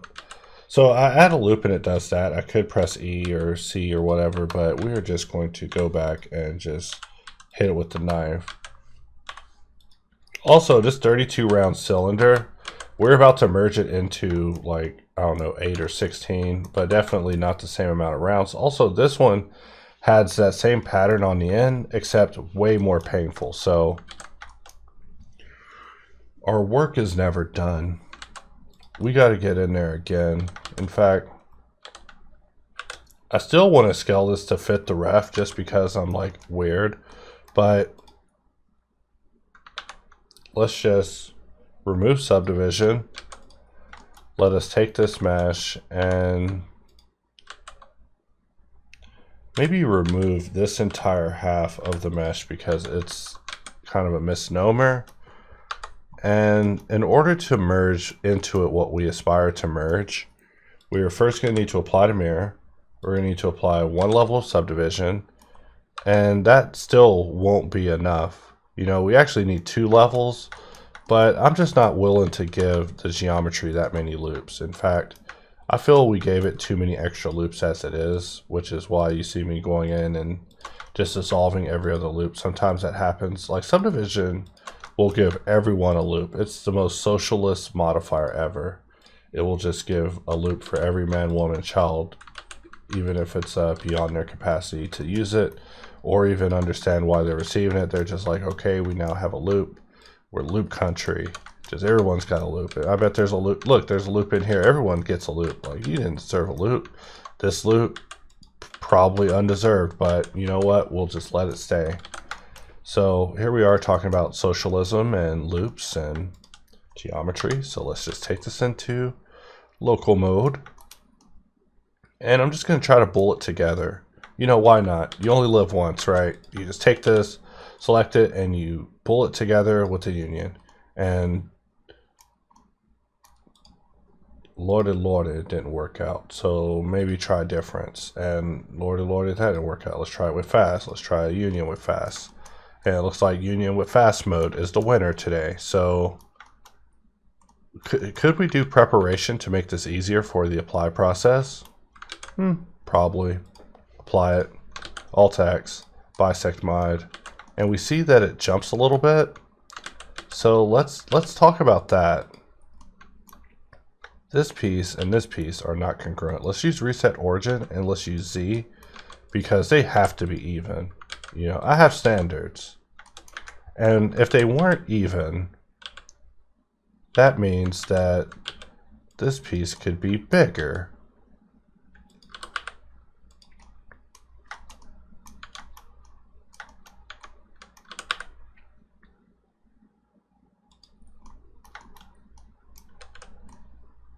Maybe not that much bigger. That's a little dramatic, but maybe that. You know, we're really just using our artistic taste at this point. So if you hate my artistic taste, you may leave now. So continuing on, what is this? You know, that's a little bit of that, what do we call that? Howdy doody. Just merge it last and dissolve. And so we want to correct this for subdivision. So GG.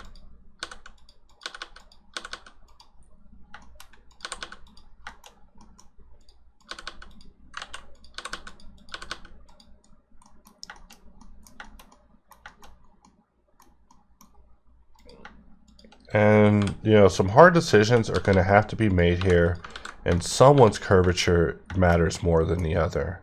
Someone's curvature matters a lot, like a lot. And someone's curvature is going to need to be disrespected for us to make it through this process, but we're going to make it.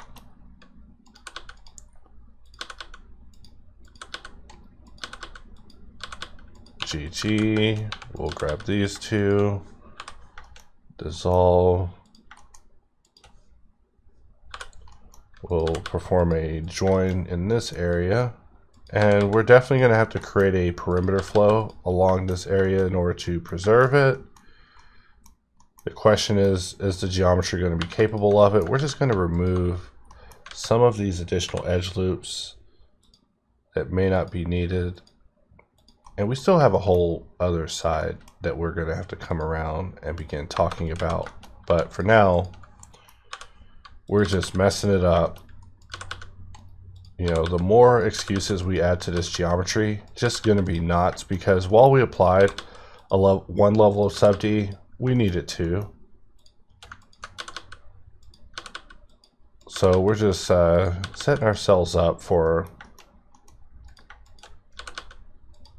an experience. But you know, I'm performing reductions everywhere that it's allowable, just to kind of linearize what we have going on to something that's a little more manageable.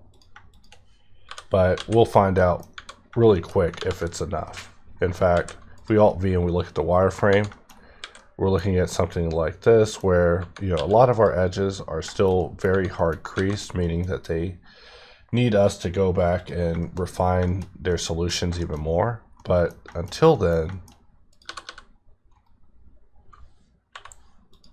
we have to deal with it more intimately. You know, these areas are just getting real sparse. So by adding a few loops, we can just define it a little better. So that way when we do dissolve it, there's just something happening here. And it's the byproduct of all of our flow activity. Or at least that's how I see it. So select these 2 points, press J. Select these 2 points, J. What's going on here? Oh, nothing much, just hard decisions.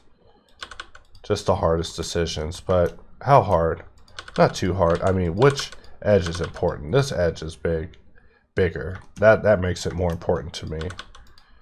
But sometimes you'll see an edge that doesn't even contribute to the form, and you just know that that one is able to just be removed because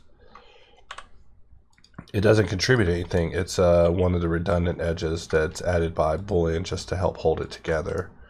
And once you can spot those, Boolean cleanup becomes a trivial process, at least on a visual level of understanding, you know, which mesh is which and which part you want to keep and how much surface you're sacrificing with the making of each choice. Like I always describe like a bunch of little meters in my head, but I'm always looking at like the tension of the mesh. Like I'm just analyzing it, thinking of the stress, and thinking about how we can mitigate and reduce that stress and make the mesh just a little more suggestible to subdivision. Let's select these 2 points, press J. Make sure we're sitting using proper posture.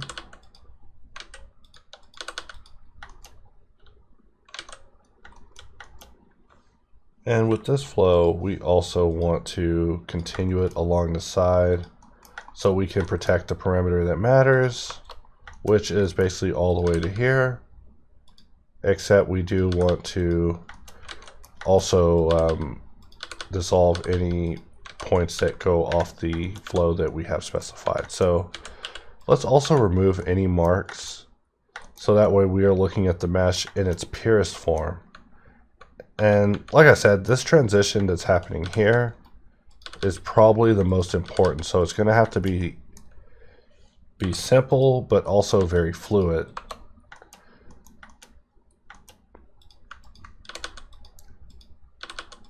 And also explain itself. So that's why we're adding loops to this area, because this area's curvature was already somewhat tricky.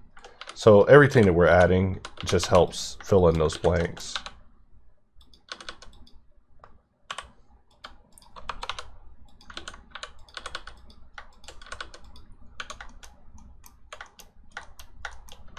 Alright, so this one has earned its reinforcement, which means this one has earned its reinforcement. And there's still a few areas that could just be simplified enough to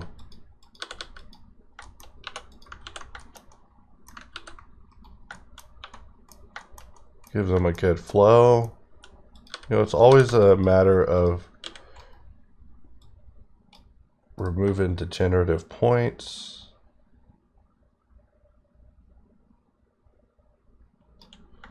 I don't know what 18 points just disappeared, but I just found out.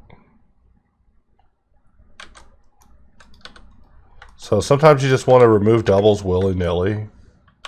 That's your gentle reminder that, you know, just because you don't see it doesn't mean that the numbers look good. It's like, man, these are great numbers. We just made how much? Oh man, how did we get these numbers? Oh, we evicted all of our new geo. I see. We ended our new geo program. Like, I was looking at a thing earlier where I was online because File Explorer was being slow. And finally I came across an answer that spoke to me.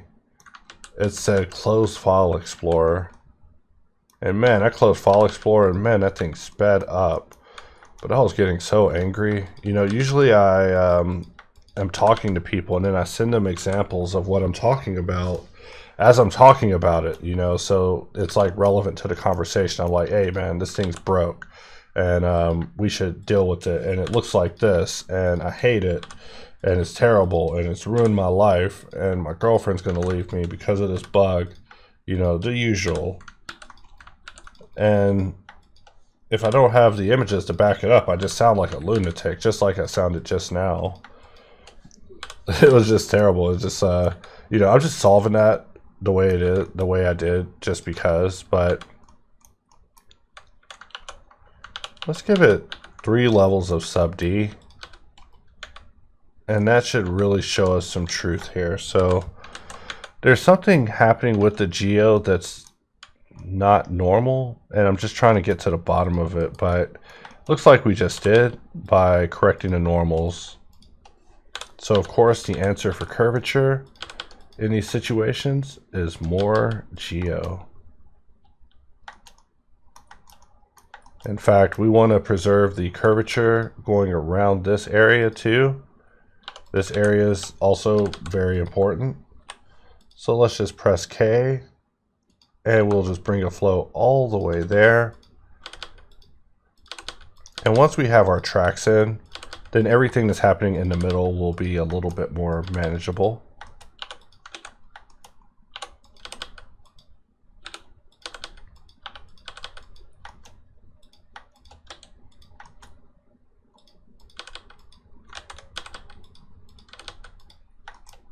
So maybe something like that. Let's take a look at it.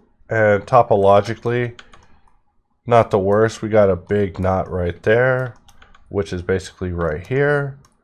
If we wanted to alleviate it, all we'd have to do is just take a loop all the way around to this area. And we just correct that topological issue with this one, these two, and J, and we see that the connection just isn't made unless we point it out. And then from there, we're actually looking a lot better with that. So, you know, topology is just one of those battles, but like I said, you never win it. You just do a little better every time. Like, I mean, it's not even that you'll win the fight. It's more like topology won at teaching you something when you survive. And so as a result, they're like, you know what, I'll give you this one a day. We won't shade your mesh like it's been beat up in a dugout by an entire baseball team.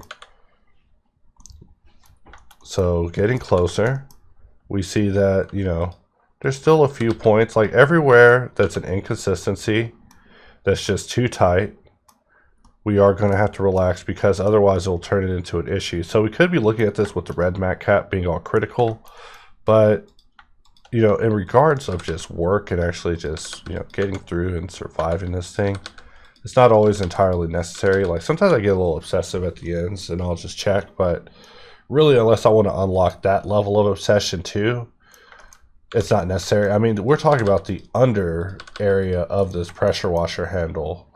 So who's going to be looking here? You know, maybe President Ryobi himself, which, when you say it like that, he sounds like he's someone from the dynasty of, you know, Ghost of Tsushima. You know, maybe he is the Ghost of Tsushima. He's that phantom landscaper I was talking about. You know,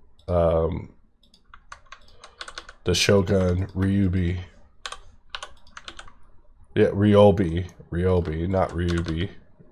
I was thinking of Ryu for a second. He might be a phantom landscaper.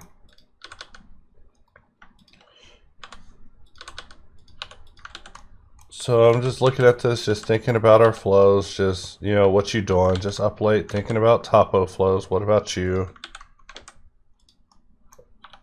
You know, really regretting some topo decisions I made, but we're getting there.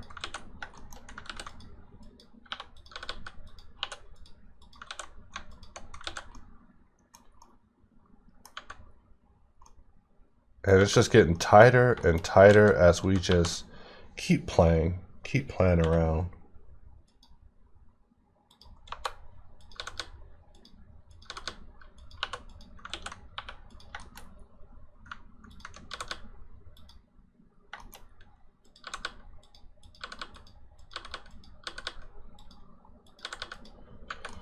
All right. Just have to zone out and just slide some geo. And remind myself that this is the area that we came to battle, and battle it we must. So we have, you know, all sorts of things happening. We have this area not being connected, but it's connected now. And as a result, that area now has a better shading situation happening. But this area could use some sort of refinement with its geometric configuration. So does this loop need to exist? And I mean, when I say need to exist, I mean like that need to exist. Like, it doesn't even need to make it all the way down here, because it seems like it's causing a bit of stress to the other geo just seeing it being around. So with this triangle, we can actually just get rid of it by just running a loop over to it. You know, not the biggest deal,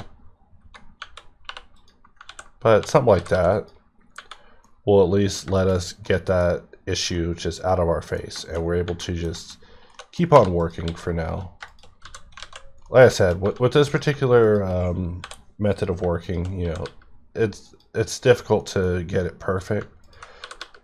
You can continue to strive all your life. Know that I will, but in the end, sometimes you just gotta just draw the line.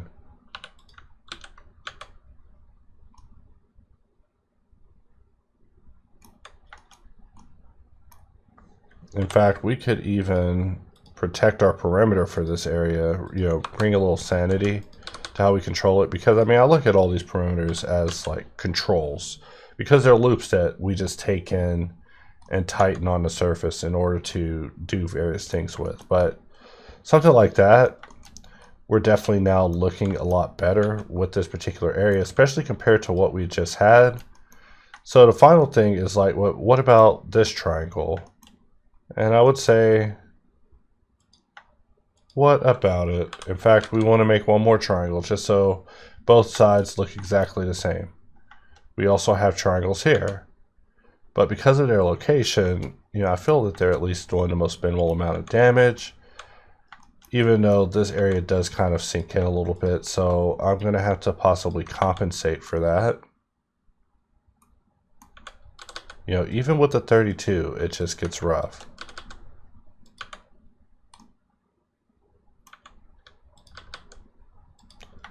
And if we slide it in, then we're actually able to quad this off. It's just, there's just not enough geo for it. It's just so tight that we weren't able to actually make that connection. And then from there, we can offset these back into being quads, putting the triangle in somewhere a little bit more flat, hopefully trying to mitigate the damage. But we see that, you know, the only way to truly mitigate the damage is just through dissolving it, which sacrifices part of the integrity of the circle. So sometimes you just gotta wonder, what level is obsession worth it? You know, is it worth it to go so deep just to deal with perceived notches on the surface? Or can we pull out, look at our mesh, and at least admire it for what we've accomplished with it so far? However, looking at this piece, I still want to just bring it in. I feel like it's just such a wide circle, and the one that we're looking at is more like that. All right, kind of an artistic take, but I'll take it. So let us save our file. We actually have an alright transition happening here, except as I say that, I realize we can do even better with our transition. So I'm just using grab again,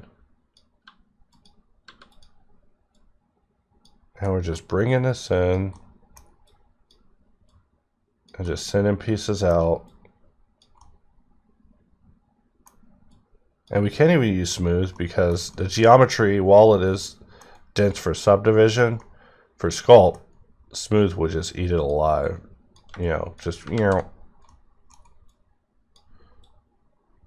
So definitely can't be doing that, but, you know, subtle moves, definitely. So now, looking a lot better. Let's take a look at what's going on in a junction point near our mirror in edit mode, and we see that this isn't actually good. So let's turn off clipping and merge, and we're just going to bring this up, and let's just dissolve it. You know, it's not working out. Let's grab from here to here, GG, to slide it away, and we come out and take a look at what we have, and that's a little bit less of a problem. However, on the bottom, it does look like a problem. So part of me wonders if this thing's oriented correctly on the Z axis. So let's go to reset axis, press Z, just to make sure that we are even. And we see that, you know, we're gonna have to get in and make a few more edits whenever it comes to our transition with this particular area. So slightly regrettable, should have checked it sooner, but like Sonic the Hedgehog 2 soundtrack, you live and learn.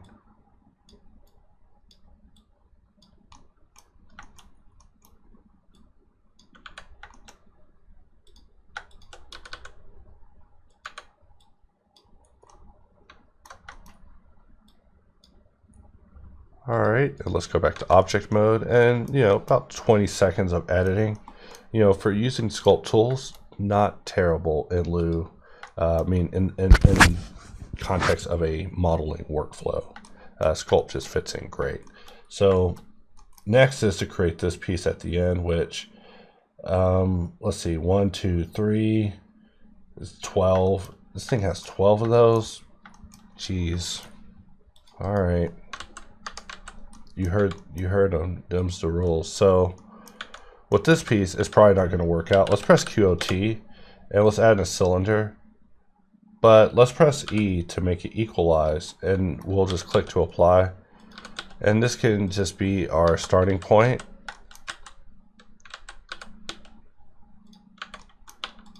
And to make it out far enough, I'm assuming it's about that big.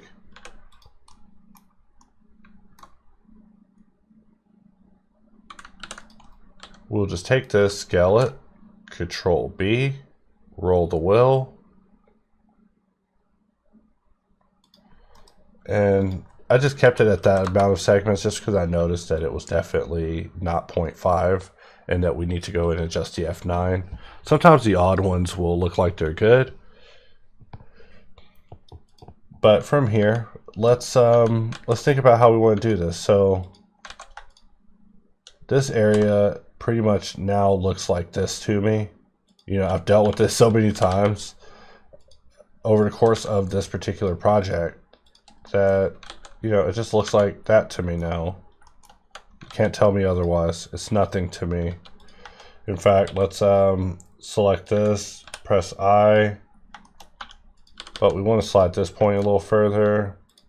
Let's slide this point further. Let's put some subdivision on it.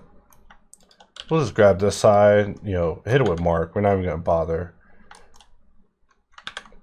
Smooth it. Maybe enable auto smooth so it doesn't look all weird. And this is what we're looking at so far. So because of the simplicity we took in our approach to making it, which was literally 0 time. You know, we did all this other stuff previous. I think we bowled a cylinder at one segment. All unnecessary. Because no matter what we do to this thing, it's just a small shape. People won't even look at this area. People are not going to look at this and say, wow, man, nice circular hole thing, man. Circular hole round. That's the best one I've seen in my 50 years of pressure washing. I've held a lot of pressure washers, but this guy right here, he deserves a washi. That's my hypothetical name for the Pressure Washer of the Year award. So, you know, if you're a great pressure washer, I assume you get a washi. They talk about you and your exploits over the year. Like this guy, he's got 15 washis, man. When the going gets tough, you send in him and his squad. That's what I imagine it's like being a pressure washer now. So we're just gonna extrude that in, and we can unmark all sharps because we don't need them. You think we do, but we don't. And maybe something like that. So let's see, we got about 3 of these puppies we gotta deal with, right? So I'm just gonna 1, 2, 3, and then, you know, sometimes I'll grow it out until it encompasses what I want, and then I'll subtract that out so I get something like this. You know, kind of a weird way to use grow and minus, but that's me. So something like that, and then let us weld, and then let us subdivide, and we are done. So this is what our shape looks like so far, but looks a little stiff, like it isn't completely round enough. Oh, and it's because we need to put the subdivision all the way at the end, and then the shape actually looks exactly the way that we want it to. So let us pull back, and this is now where we're looking at with this particular piece. And so you're probably looking at this piece and you're like, you stupid git. You know, that's why I don't watch this N-word. You never model shit right. But let's try to correct it. You know, calm down. So we're just going to you know, roll the radial ray up until we get something a little more tight. 1, 2, 3, 4, and extrapolate that to 12. I'm not going to bother counting for you animals, but just like that, we are now done. So let us just start getting in here and tightening the loops. And I told you, you know, you don't have to get mad. We get in, get it corrected. Maybe something like that, and you know, we'll slap it with a 2 sub D, and let's just admire our handiwork. So this part definitely not easy. You know, if you make it look easy, I'm proud of you. But I bet this one would take some massive optimizations. I'm always thinking about optimizations like a speedrunner, you guys. I'm telling you, I've been watching these speedrunners, and people will just spend their whole life speedrun. I'm like, man, why don't they model something? Like, if they put this energy towards like simplifying car modeling, it would just be a different world out there. It'd be like, look, here's how you do this with this many keystrokes. Like, I'm gonna have to be the one to start it. Which means I'll also be the person who's always having their records being destroyed, because, you know, that's the thing about being a speedrunner is your records are always being crushed. And then eventually the Asian community comes in, and, you know, you just stop hearing about the American boys for a minute, and then after a while some rando just pops up out of California just streaming on Twitch and ends up just setting a record after a bit of practice, but I love speedrunning documentaries. I also like hearing about how people cheat in them, because, you know, speedrunning is so important, right, for people to have this prestigious achievement of being the fastest in the world at playing a certain game. Like they beat Super Mario 64 so fast. But the thing about Mario 64 and its speedruns was there's a time where the majority of speedruns were freaking fake. So people would put so much work into making epic fake speedruns that, I don't know, it just boggles my mind. Like, I guess that's an achievement in itself. Like, yo, dog, I stitched together 800 clips of me playing a video game, and as a result, we were able to get to the top of this chart. Well, not we. Usually it's just one person, one cheater per chart. I'm sure cheaters don't want to share their charts with people.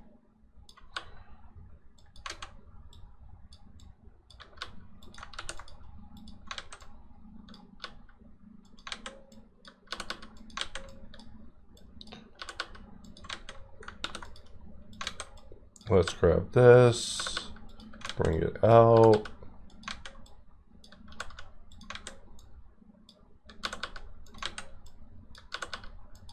And now we have something like that. So real basic.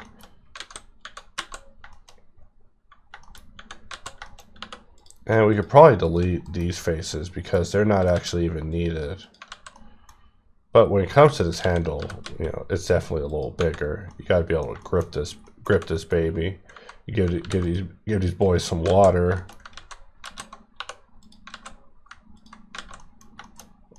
In this context, boys being cement.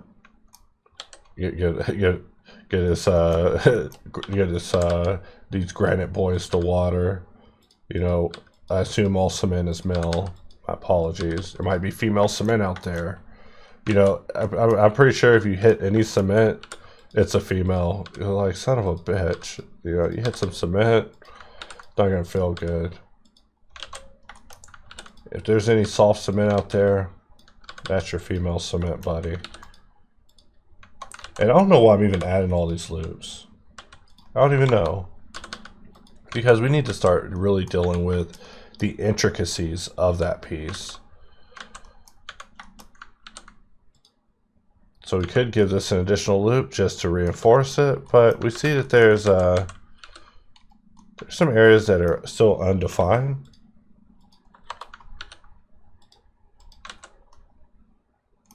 All right, now we're looking good.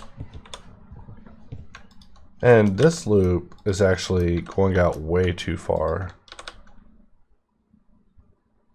We need to just GG up against it just to really bring that back to something more reasonable. And what if we wanted to slice in all the little details? Well, you have just unlocked the quest of 20, or let's see, 1, 2, 3, 4, 5, 6, 7, 8, 9, 10. You just unlocked the mini quest of 10 topology puzzles in a row. So let's go ahead and begin this mini quest. You don't even get the choice to choose whether you start it. The quest just starts when you run across the quest marker.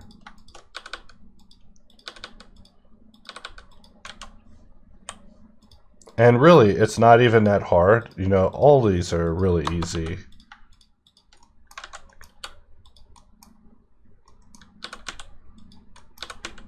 And they look like they're really deep. You know, that's what she said. I'll get in there before a commenter. And if we place all of our loops that we need, then that determines if we have to revisit this area.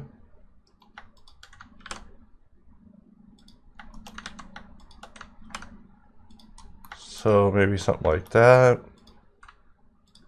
You know, a little wide.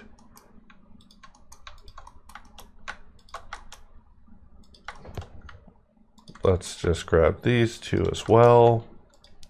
Control B.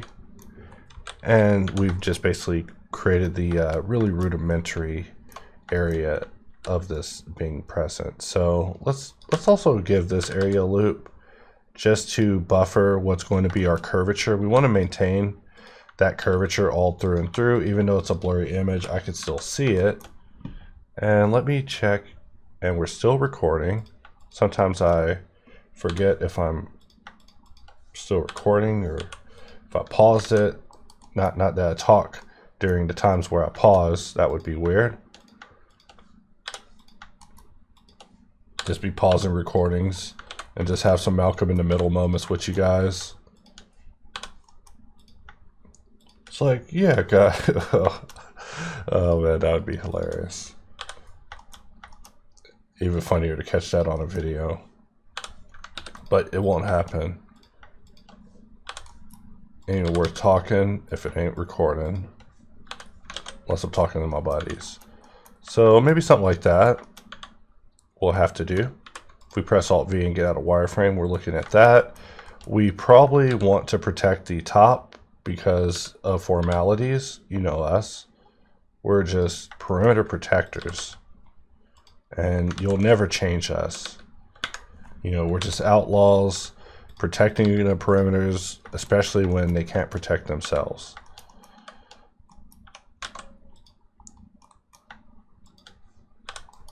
And we're really taking our time with this. Like, we kind of overkilled it. There's a lot of techniques we could have used to be more efficient on our time, but there we go. That's our first piece. This piece is dessert. We'll come back to it. And geez, this isn't going to be easy. I mean, we could work like that, but instead I'm going to place a plane and scale it down, but we don't want to scale it inside out, which is why I keep redoing it. And let us array it.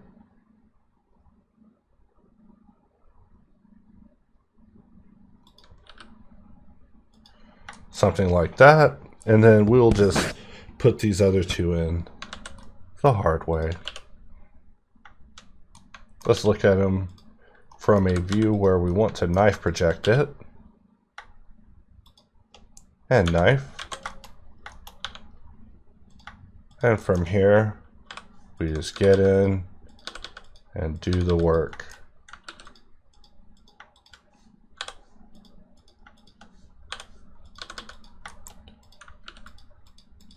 And, you know, we could use crease. I mean, I should use crease.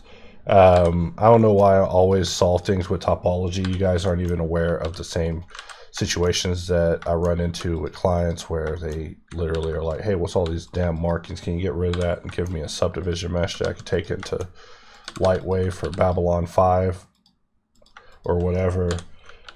There's always a reason that the way that I want to do things isn't permissible on the job at hand. So I don't know.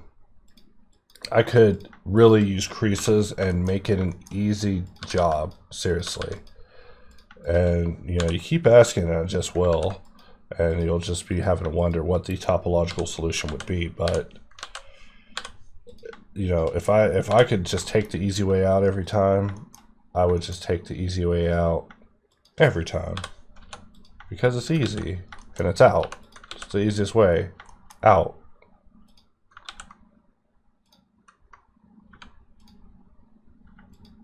Really looking at this area and just pondering, but you know, we could just mark this as sharp, extrude it, and we're pretty much done, right? If we grab it and we mark it all, you know, everything is pretty sharply marked, meaning that that is done. But if you're trying to just topologically make this work, your job's never done. And that's the goal, is to show you guys the hard way, like the road less traveled. Because the other road traveled every day, road's just destroyed. But the topological route, it also has its place. So if we bevel this, we see that, you know, we didn't get a good miter. So I'm going to change my miter outer to be patch, so we get something like that. But I don't even like that. I think I like arc. Arc is the one where it actually flows around. versus every end breaking out into its own direction. So if we tab back out, we now have this, and from here, all we have to do is just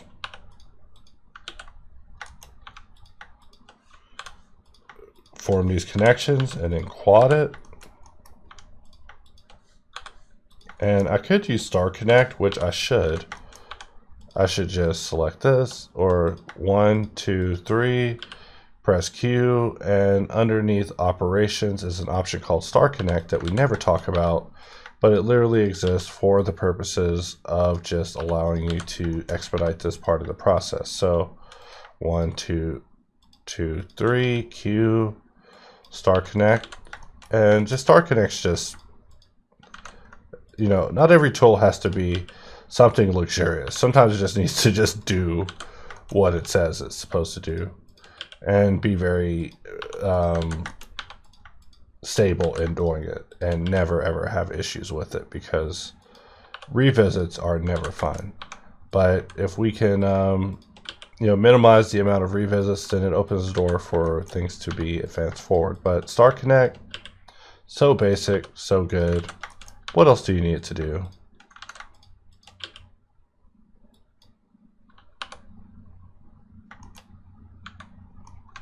All right, so 2 out of 5 have been implanted.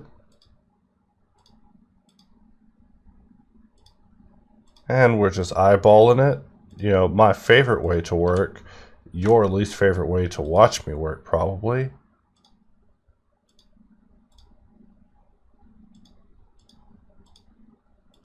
And I'm going to assume that no one is watching at this point because this video is over an hour long. So we're going to just start talking about random stuff now. Calculating topics. Just kidding. So I'm still following the Dragon Ball community and things going on. Like, you know, when Dragon Ball Super ended, you know, it was kind of like, oh, there ain't no more Super, but it had to show Dragon Ball Heroes that, you know, I started trying to follow the plot on. The show is dumb as hell. Plot is just, I mean, the plot is literally its purpose is to sell you a trading card game, but it's just insanity. I mean, I guess Toriyama and them got the memo that, you know, everybody dreams of dream bouts with all their favorite DBZ fighters. So that's what the Heroes is. Heroes is, you know, the same characters fighting against later iterations of themselves from other universes, which sounds cool, but also later iterations in time. I'm like, man, eventually Goku's going to be a problem. They're going to have a must eliminate all Goku's plan, because Goku is just, you know, he's in our universe, he's good, I guess. You know, he's pressing Xeno button, getting rid of Zamasus and stuff like that. But, you know, in another universe, Goku could be a real problem, big problem. And, you know, no one ever talks about that. You know, there might be a time where people might come to this universe from other universes and be like, listen, man, we gotta make sure Goku never exists, because he's just a liability. And I'm sure the gods would just be like, yeah, I feel you there, bud. So I'm just selecting all of this geo, and we're just going to offset it because we don't have Dragon Balls to fix it. So we got to fix it ourselves. You know, I was thinking as I was working on it, I was like, I don't think I planned it like I did the other area, but we can just offset it so our problem isn't actually happening in the areas that truly matter. You know, anytime I get experiment, and these are all quads. I mean, maybe not all quads, maybe a few tries in here, maybe an N-gon in here, like right here and right here. So there are a few connections we should still probably sort out. However, some of these loops that we added aren't going to be needed. So that's also important to keep in mind. We're going to be introducing a world of hurt if we don't get in and actually deal with what our inset just gave us. In fact, let's undo, because in a way, inset gave us a gift up to that point. Right here, inset is giving us a gift, which is just a second opportunity to basically protect the perimeters of these edges. But we do have to resolve some of these loose ends. So just looking at this, you know, we could slide this over here, grab this, and slide it over here.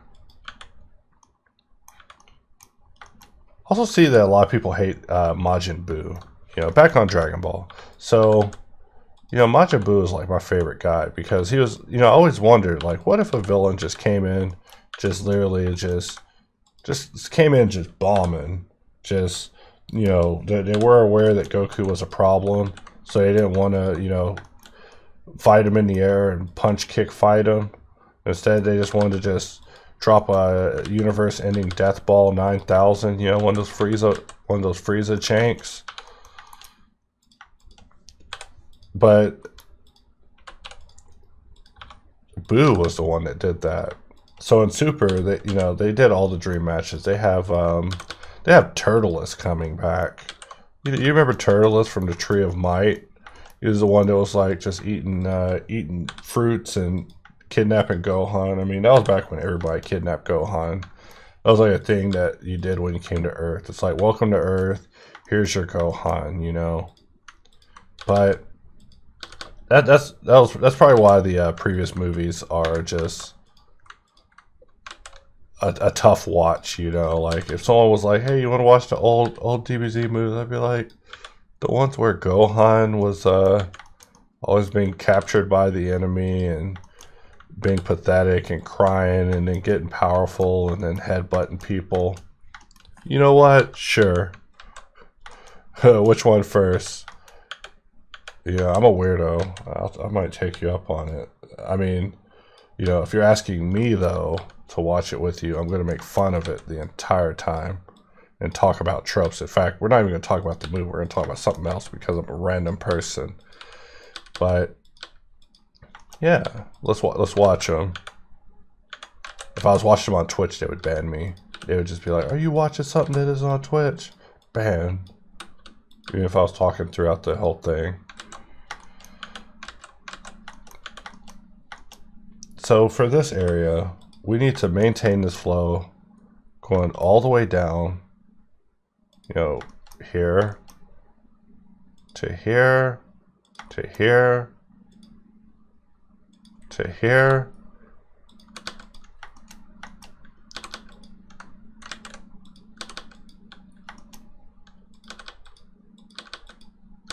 Alright, and the music that I'm listening to is also driving me crazy.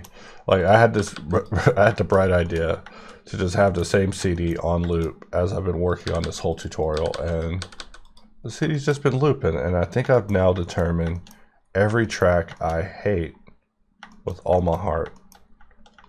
And there's 12 of them, and that's also the length of the whole CD. And also, what flow did we just draw here? This flow ain't even correct.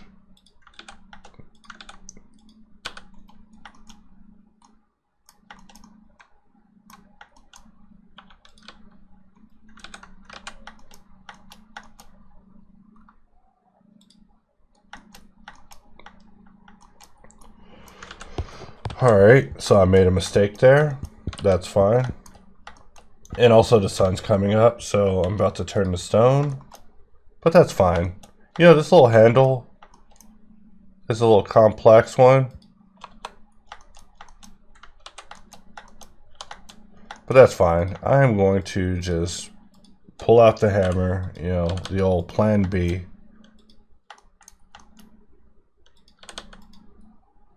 Something like that. And then we can just press K. And I think it's just because I'm looking at some flats that I'm just getting visually distracted. because the destination is there, and now we've hit it. And really just going overkill on this handle, because for one, it's like the finalish part. You know, after this, we have topologically survived this piece, even though it was. Ooh, I gotta really analyze these pieces. You know, I stare at them and I'm like, is that easy? Is that hard? I should be asking some way different questions when I'm looking at these pieces. Like, am I even capable of doing this piece? Because the voice may answer back, no. All right, so let's look at this. And let's also turn on EVHQ in the viewport just so we're able to look at things properly. And we're just rolling around our view, just kind of admiring what we're looking at so far with our pressure washer. Previously thought to have been impossible, but we are just making it through. So this loop is important in every area except for this area. So I just want to select from here to here to here.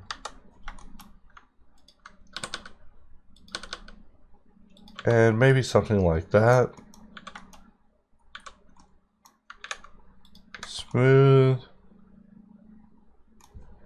And that's looking pretty good. Just admiring it one more time. Just imagine the... And there's still some threads. There's threads right there that have to be dealt with. So, you know, it never gets easier. And we still have this red latch. So, no time to admire, only work. So, I just press K and Z, E,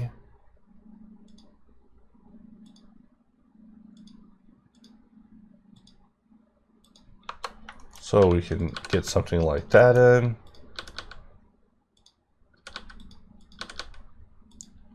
And, you know, because of the piece that we're adding, it does afford us some room to kind of get interesting with our mesh. So that's probably what I'm doing right here. In case you're wondering, I'm just getting a little fresh with my mesh, because I do see a little flexibility at this point for us to actually get what we want, because we have enough geometry. And we also have a close enough approximation of the shape that we can just get in and we can bevel. We can, let's see, how do we want to separate this though? Do I want to completely separate it, as in make it its own part? Or do I just want to imply this detail and give it its own room? So let's press H. We're going to take this and separate it, and we're going to do it the hard way.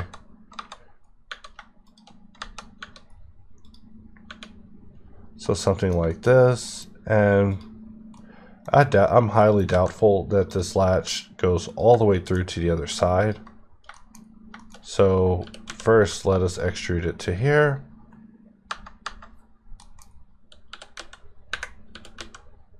And we can extrude to there. We'll add a loop and stop it here. Merge it less.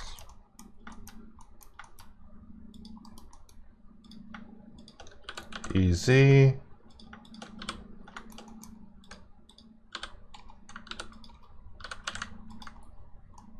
And just making sure we're not haunting it from the opposite side. Good thing we deleted that face, or bad thing.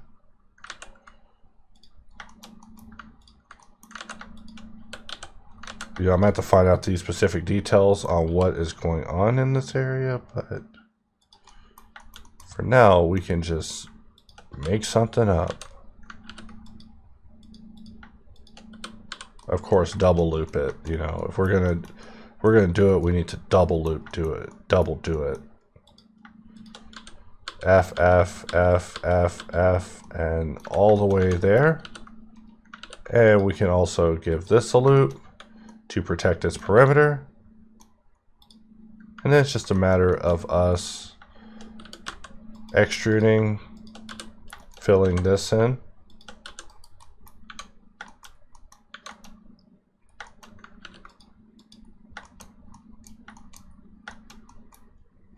Alright, and we actually have a very nice perimeter going along the top that we're able to capitalize on. So there's a few areas that will need to be more defined, like that area will need a little bit extra defining. This area is going to require an additional loop altogether because the curvature is just lost. So maybe something like that. We could always just grab this and just work each end. Of course, with the detail permitting that is allowable with what we have. So I'm going to just add a loop here. And topologically, we can come all the way around and get something in that will just seal this area up real nice.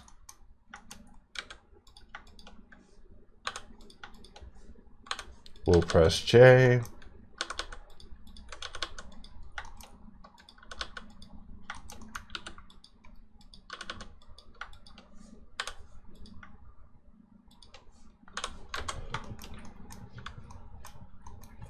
Alright, and coming out of local mode, we see that our little gambit for a slice has paid off.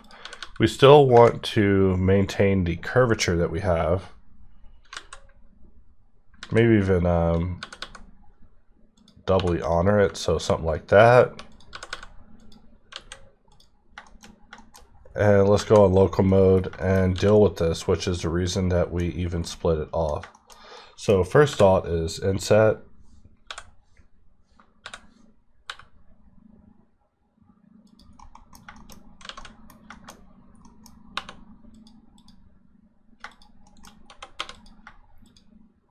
And for all of this, I'm just going to GZX faces to just get rid of that.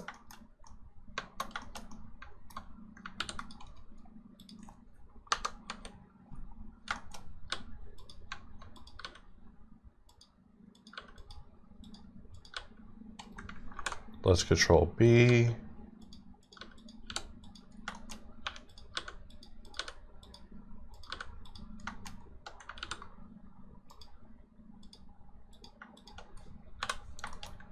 And we're just filling in these loops.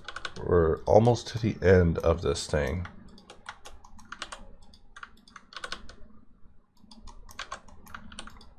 And the CD has just started over again. My hell begins anew. You know, that's the hell. The hell is when you're stuck on a CD that you don't like. I'm gonna have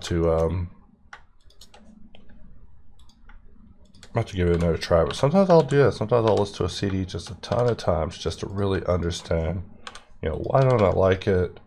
Why am I going to go attack this tour bus? You know, I got to really understand. Listening to a CD 100 times, it'll do it to you. You're like, yes, I gotta, man, I can't make jokes about anything. Can't joke about ramming tour buses off the road. You know, someone might go out and actually do it. So what about this area? This area is really tight. We could probably keep it that way, or we can add a loop in here to just kind of get the geometry more in line. You know, GG slide to get that to relax. And so with this very piece, if we want to do it non-destructively, we just solidify.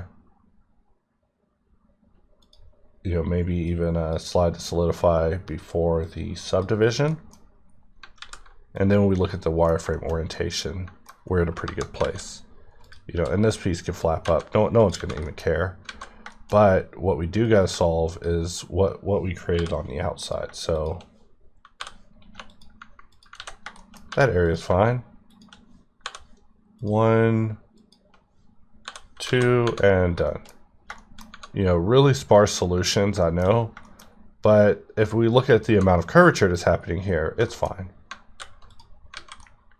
So now this is what our piece is looking like, which we did so much work to preserve the bottom that, you know, this is a dishonor you know, our bird parents would be, our bird and wind parents would be mad to see that we have dishonored their memory by not actually setting that to the proper amount of depth, because for some reason I chose to just make mine a little short, just until we get details on what exactly is going on with it. So the final piece of concern with this particular round is this set of threads. So we look at our thing and it looks like it'll definitely, you know, every time I roll it around to my face, I just imagine the Rugrats clapping with it, because I mean that was what they always did on the show when it started.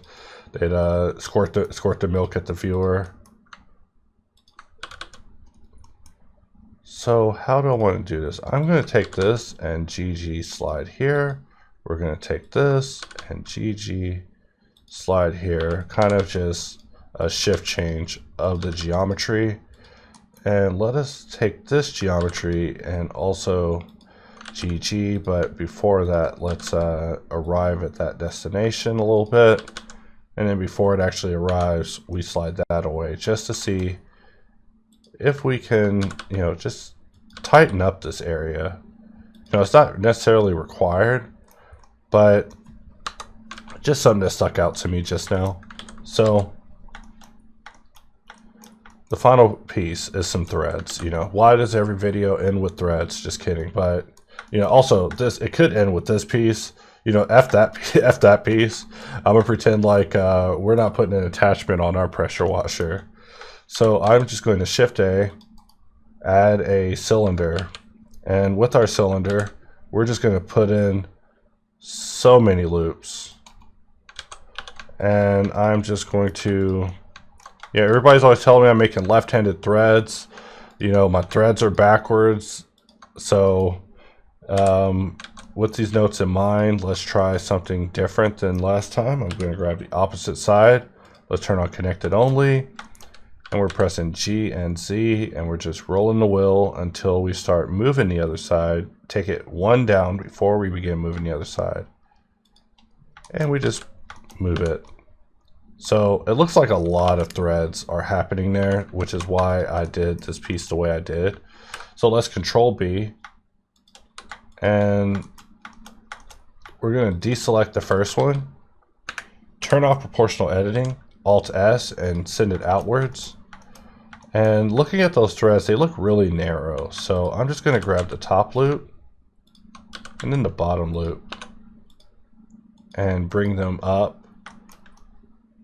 And we can also begin dealing with the entry points of these. So I always just slide to and from in order to relax it. And that's like the only way to really avoid all the strangeness that happens with this. I have found after 15 threads later, take it from me, I'm threaded.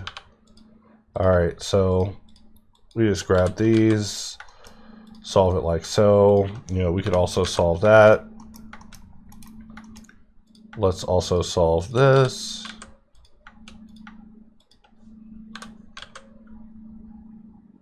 And just thinking about it, so let's press E, Z, scale it down on the Z.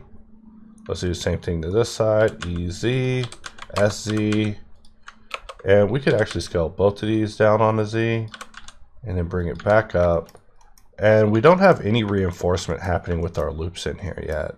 So that's an important thing to note, because if we add a loop, we're going to get that. And then when we add our second loop, we're going to get that. So if we right click and subdivide, and we also do the same thing at the bottom, where basically we subdivide, we can add another loop and not have that loop actually go all the way out. So if we wanted to, we could basically do some sort of collapse like that, which I don't even recall if I've done this type of solution in the past, but it's probably not going to work out. Basically, no solution for threads has worked out for me perfectly yet as far as simplifying it. For example, we see that, you know, that sort of simplification just wasn't in the cards.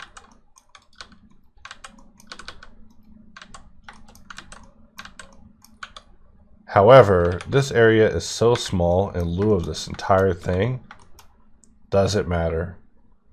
And someone in the audience is like, yes. So let's even it out a bit.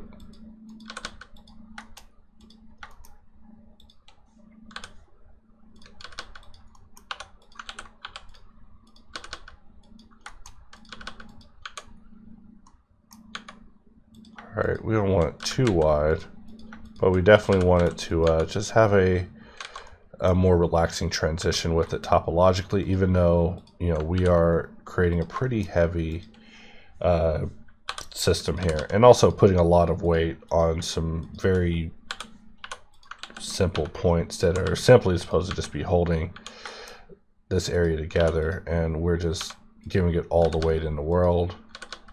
But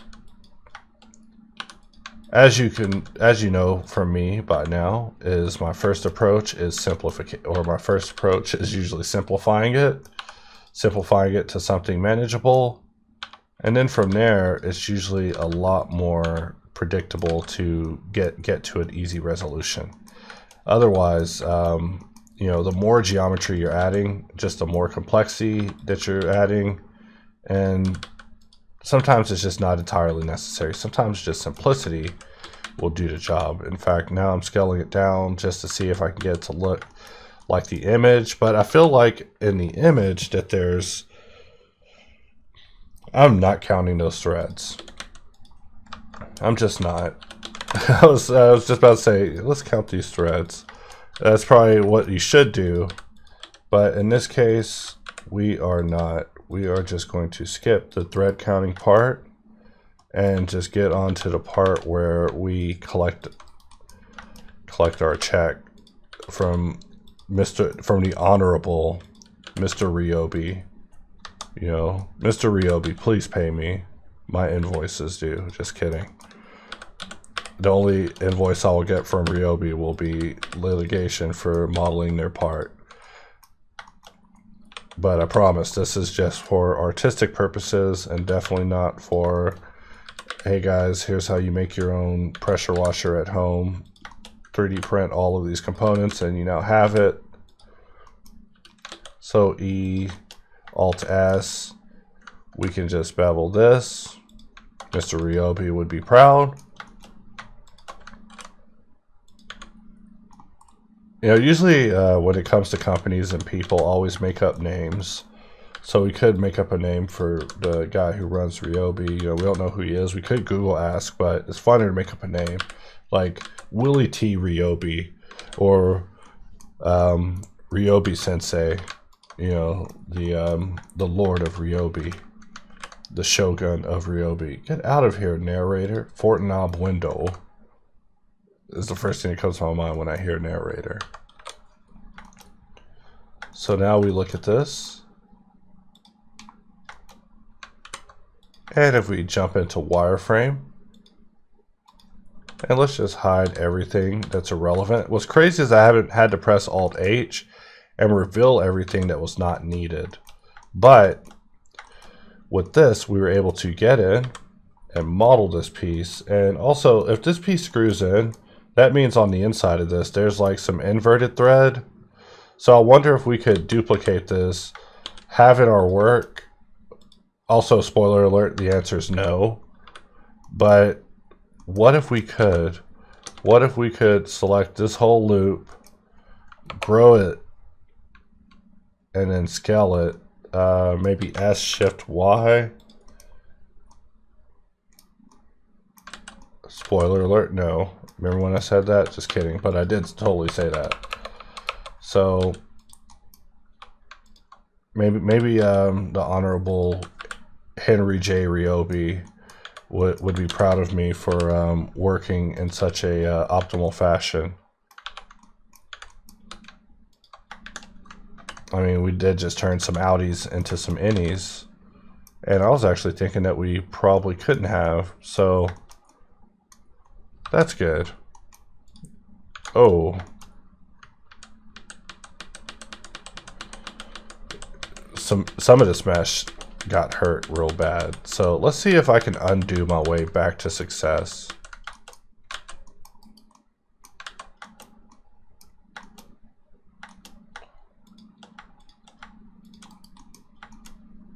And we see that we selected just a little bit more than we bargained for. And just so I can get a better look, I'm just going to use the 3D mouse because I never think about it at the times where I really need it, but when I really need to get intimate with my selection or my view, that is where this mouse comes in. I mean, it takes me a brief moment to get fully reacquainted with it, but look at me, I'm able to just get in and analyze exactly what it is that I need. And also, for us to pull this operation off, we must be smart with our selection. So this part isn't going to be able to be part of our selection. Let's go up to the top, and this area isn't going to be able to be part of our selection. So from here, let's just press S, Shift Y to bring in everything.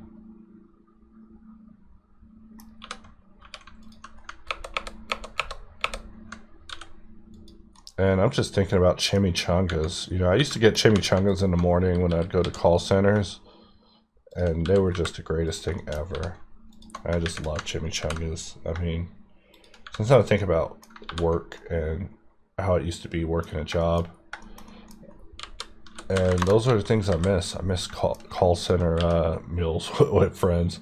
You know, we get chicken sandwiches out of a vending machine. And they would say, they'd have the stupidest name. It'd be called like Big Ass Chicken Sandwich, like AZZ. It was just terrible. Like, where does this name come from? And, yeah, I guess once you're a chicken sandwich in a vending machine, they don't care. You don't care anymore. You know, the people that are buying you, they're not the smartest. They didn't make the best decisions in life once you're buying a chicken sandwich out of a vending machine. But so, you know, they don't have to worry about the name. No one's gonna be on lunch break long enough to be like, hey man, this is an inappropriately named chicken sandwich. But at least now we have the threads on the inside of this piece as well. And we can now just pull back and admire our handiwork. So back inside with the 3D mouse, we're able to enter our pressure washer piece that we've created like some weirdos, but really just get in and peruse the shape and just move around, knowing that we are now done looking at all the areas that we struggled with and fought with just to get to where we are with Subdivision. Obviously, it's never easy, but whenever it comes to Subdivision, you never win, you just do a little bit better each time. But, you know, based on the result now in retrospect, I can say, ha, guys, I meant to do this, and I always knew I could do it, and this part was nothing, it was easy, but no, this thing was totally a pain, and I lost my entire night to it, and my girlfriend's still in bed sleep, and I never got to join her because I was up all night modeling a pressure washer just so I could say, hey guys, if you can't model a pressure washer, you're going to be doomed to use one. But let's just get in there, Alt-V, overlays, and, you know, I just saw a little bit of topology struggle, and I was just curious as to what happened to the mesh to cause that, and also if there's anything that we can do about it, and the answer is yes. Yes, there's always something that can be done. So maybe a little something like that, and then we pull back out and we realize that we created 2 knots on our surface. So sometimes it's not so easy. You know, we just gotta pull out and relax on that and really think about how we want to deal with this geometry, because somewhere it's going to have to quad out. So we could even continue offsetting the loop, but for this area to be happy, completely happy, and not look over his shoulder, it's going to need another loop. And what does another loop mean? Loop congestion. What does loop congestions mean? knots and hits and tightness, but not the good tightness, not the tightness we were talking about earlier, that good tightness. We're talking about that bad tightness, that unnecessary tightness. So now all we have is just this lump here that we can easily get in and get rid of just by doubling our loops going across here, or even simplifying. Like we could grab this entire flow, bring it in, and this one, and just basically consolidate it and really simplify what we have going on to get something a little more accurate versus what we're seeing on this side. So there are always more things that are able to be done, but with that we can at least pull back and just admire our handiwork at what we have accomplished with this particular piece. So we got in, we modeled some threads, we created this piece that was a pain, we created it with a connection using 2 multiple subdivision meshes, use a little bit of sculpting to get it to form up better. With this area, we realized that we should probably tap into edit mode, grab these 4 points and just slide them away. I know, real dramatic stuff, but at least then the surface doesn't look so bad whenever we come in on it. With this area, people are always asking me why there's random little clusters that should obviously be merged, and sometimes it's just me being indecisive as far as what mergers should take place. So now we have something like that. We could add another loop, but we see that in order to truly solve this, we're going to need to terminate it short, grab these two, make their connection, and now we could tab back out into object mode, and we see that we were able to correct our flow. So the next area of contention is this area, and asking, is it really necessary? And just by consolidating it unto removal, we can come out of edit mode and see that, the answer is yes, it's fine. So all these areas of topological questioning are relatively straightforward whenever it comes to solving them, especially because the hard part is already done for us. The hard part is really just us getting the form in place. The next part is just, getting it to the specified criteria that the client has, whether the client's like, hey, I want this model UV'd and textured, I want it to just be, able to be sculpted, or whatever the case is. It's just a matter of just getting in and just getting it prepared for its next journey in life. So we can just get in and just continue fighting with this topology, but these are big flat areas. So as you know, whenever it comes to me in big flat areas, it's just much less important than it is to the average man. So let us press Alt V, turn it off again, and really take a look at our mesh from a critical sense, just on a surface level, without having to just get overwhelmed by the minutia. So this area is also interesting. If we turn back on overlays, I realized that we probably should have reinforced it like so, and we probably want to just slide this geometry away so we get something like that.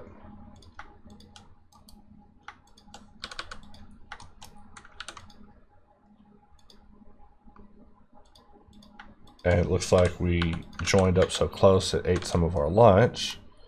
And with this piece all together, I just don't know if I like what I'm seeing with this. So I almost want to try line project. The sculpt tool, I know. So let's do it. Let's go into sculpt tool, go in sculpt, and we're just going to expand the sidebar. And we're at our second hour, so, or I guess our third hour. We'll just choose line project, and we're just going to draw a line, and that didn't work out. Let's draw a line the opposite way, and we get something like that. Let's go back to object mode.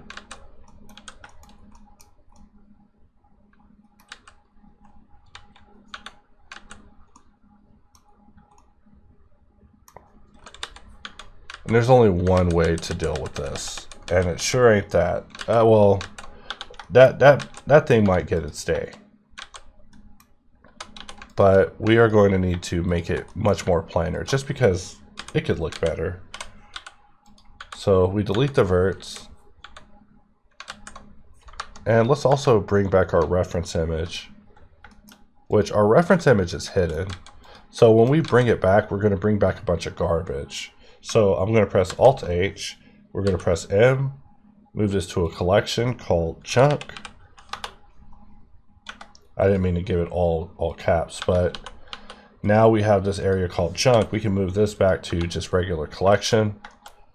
And let's just take a look at what we have. So the picture, you know, that I've been using as gospel is just blurry as all hell.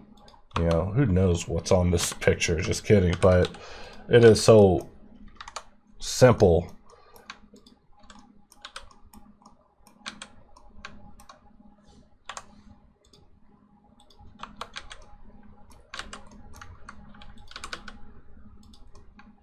All right, and we're just making sure that we're nice and even with it so that we can press I and then B.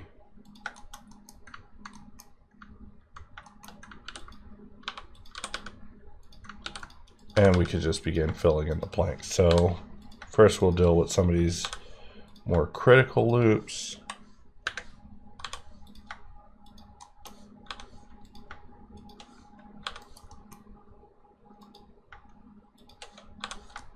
We'll just quad that and leave it. Just really call that a day, because we can just deal with this part ourselves. And this part of the process is definitely the one I ponder evaporating the most. Like that one part of the process, I feel like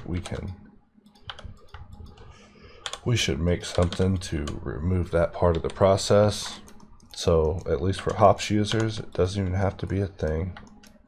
So with this particular loop, it was added for this side, but it really isn't needed past that.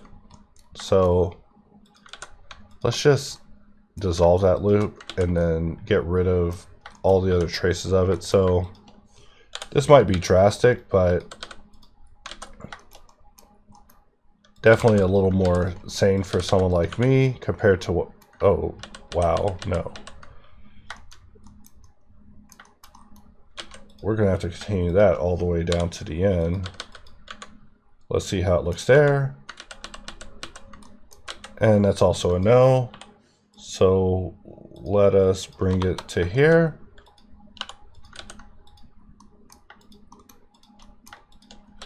SZ.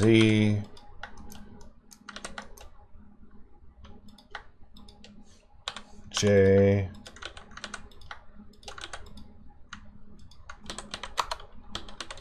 Okay, numpad was off. That's what was messing me up. So something like that would be a little bit more acceptable. And then if we have a loop in the middle, it'll work out better. So we just lost a little bit of control. And then if we GG slide this, we can actually relax that to just get something a little bit more flowing. If we turn off overlays, we can see that that's just a little bit sharper, probably unnecessarily sharp in lieu of what it is that we're making. But for the purposes of, you know, that particular part, it'll look a lot better. So now we can finally wrap this video and I could show you guys the finished part, even though I still look at it in shame, wondering what the absolute correct version would entail, and also what shape this area is built up out of. But it was still a fun endeavor nonetheless. So with that, we can wrap up this video, and I thank everyone for watching, and I'll see you guys next time.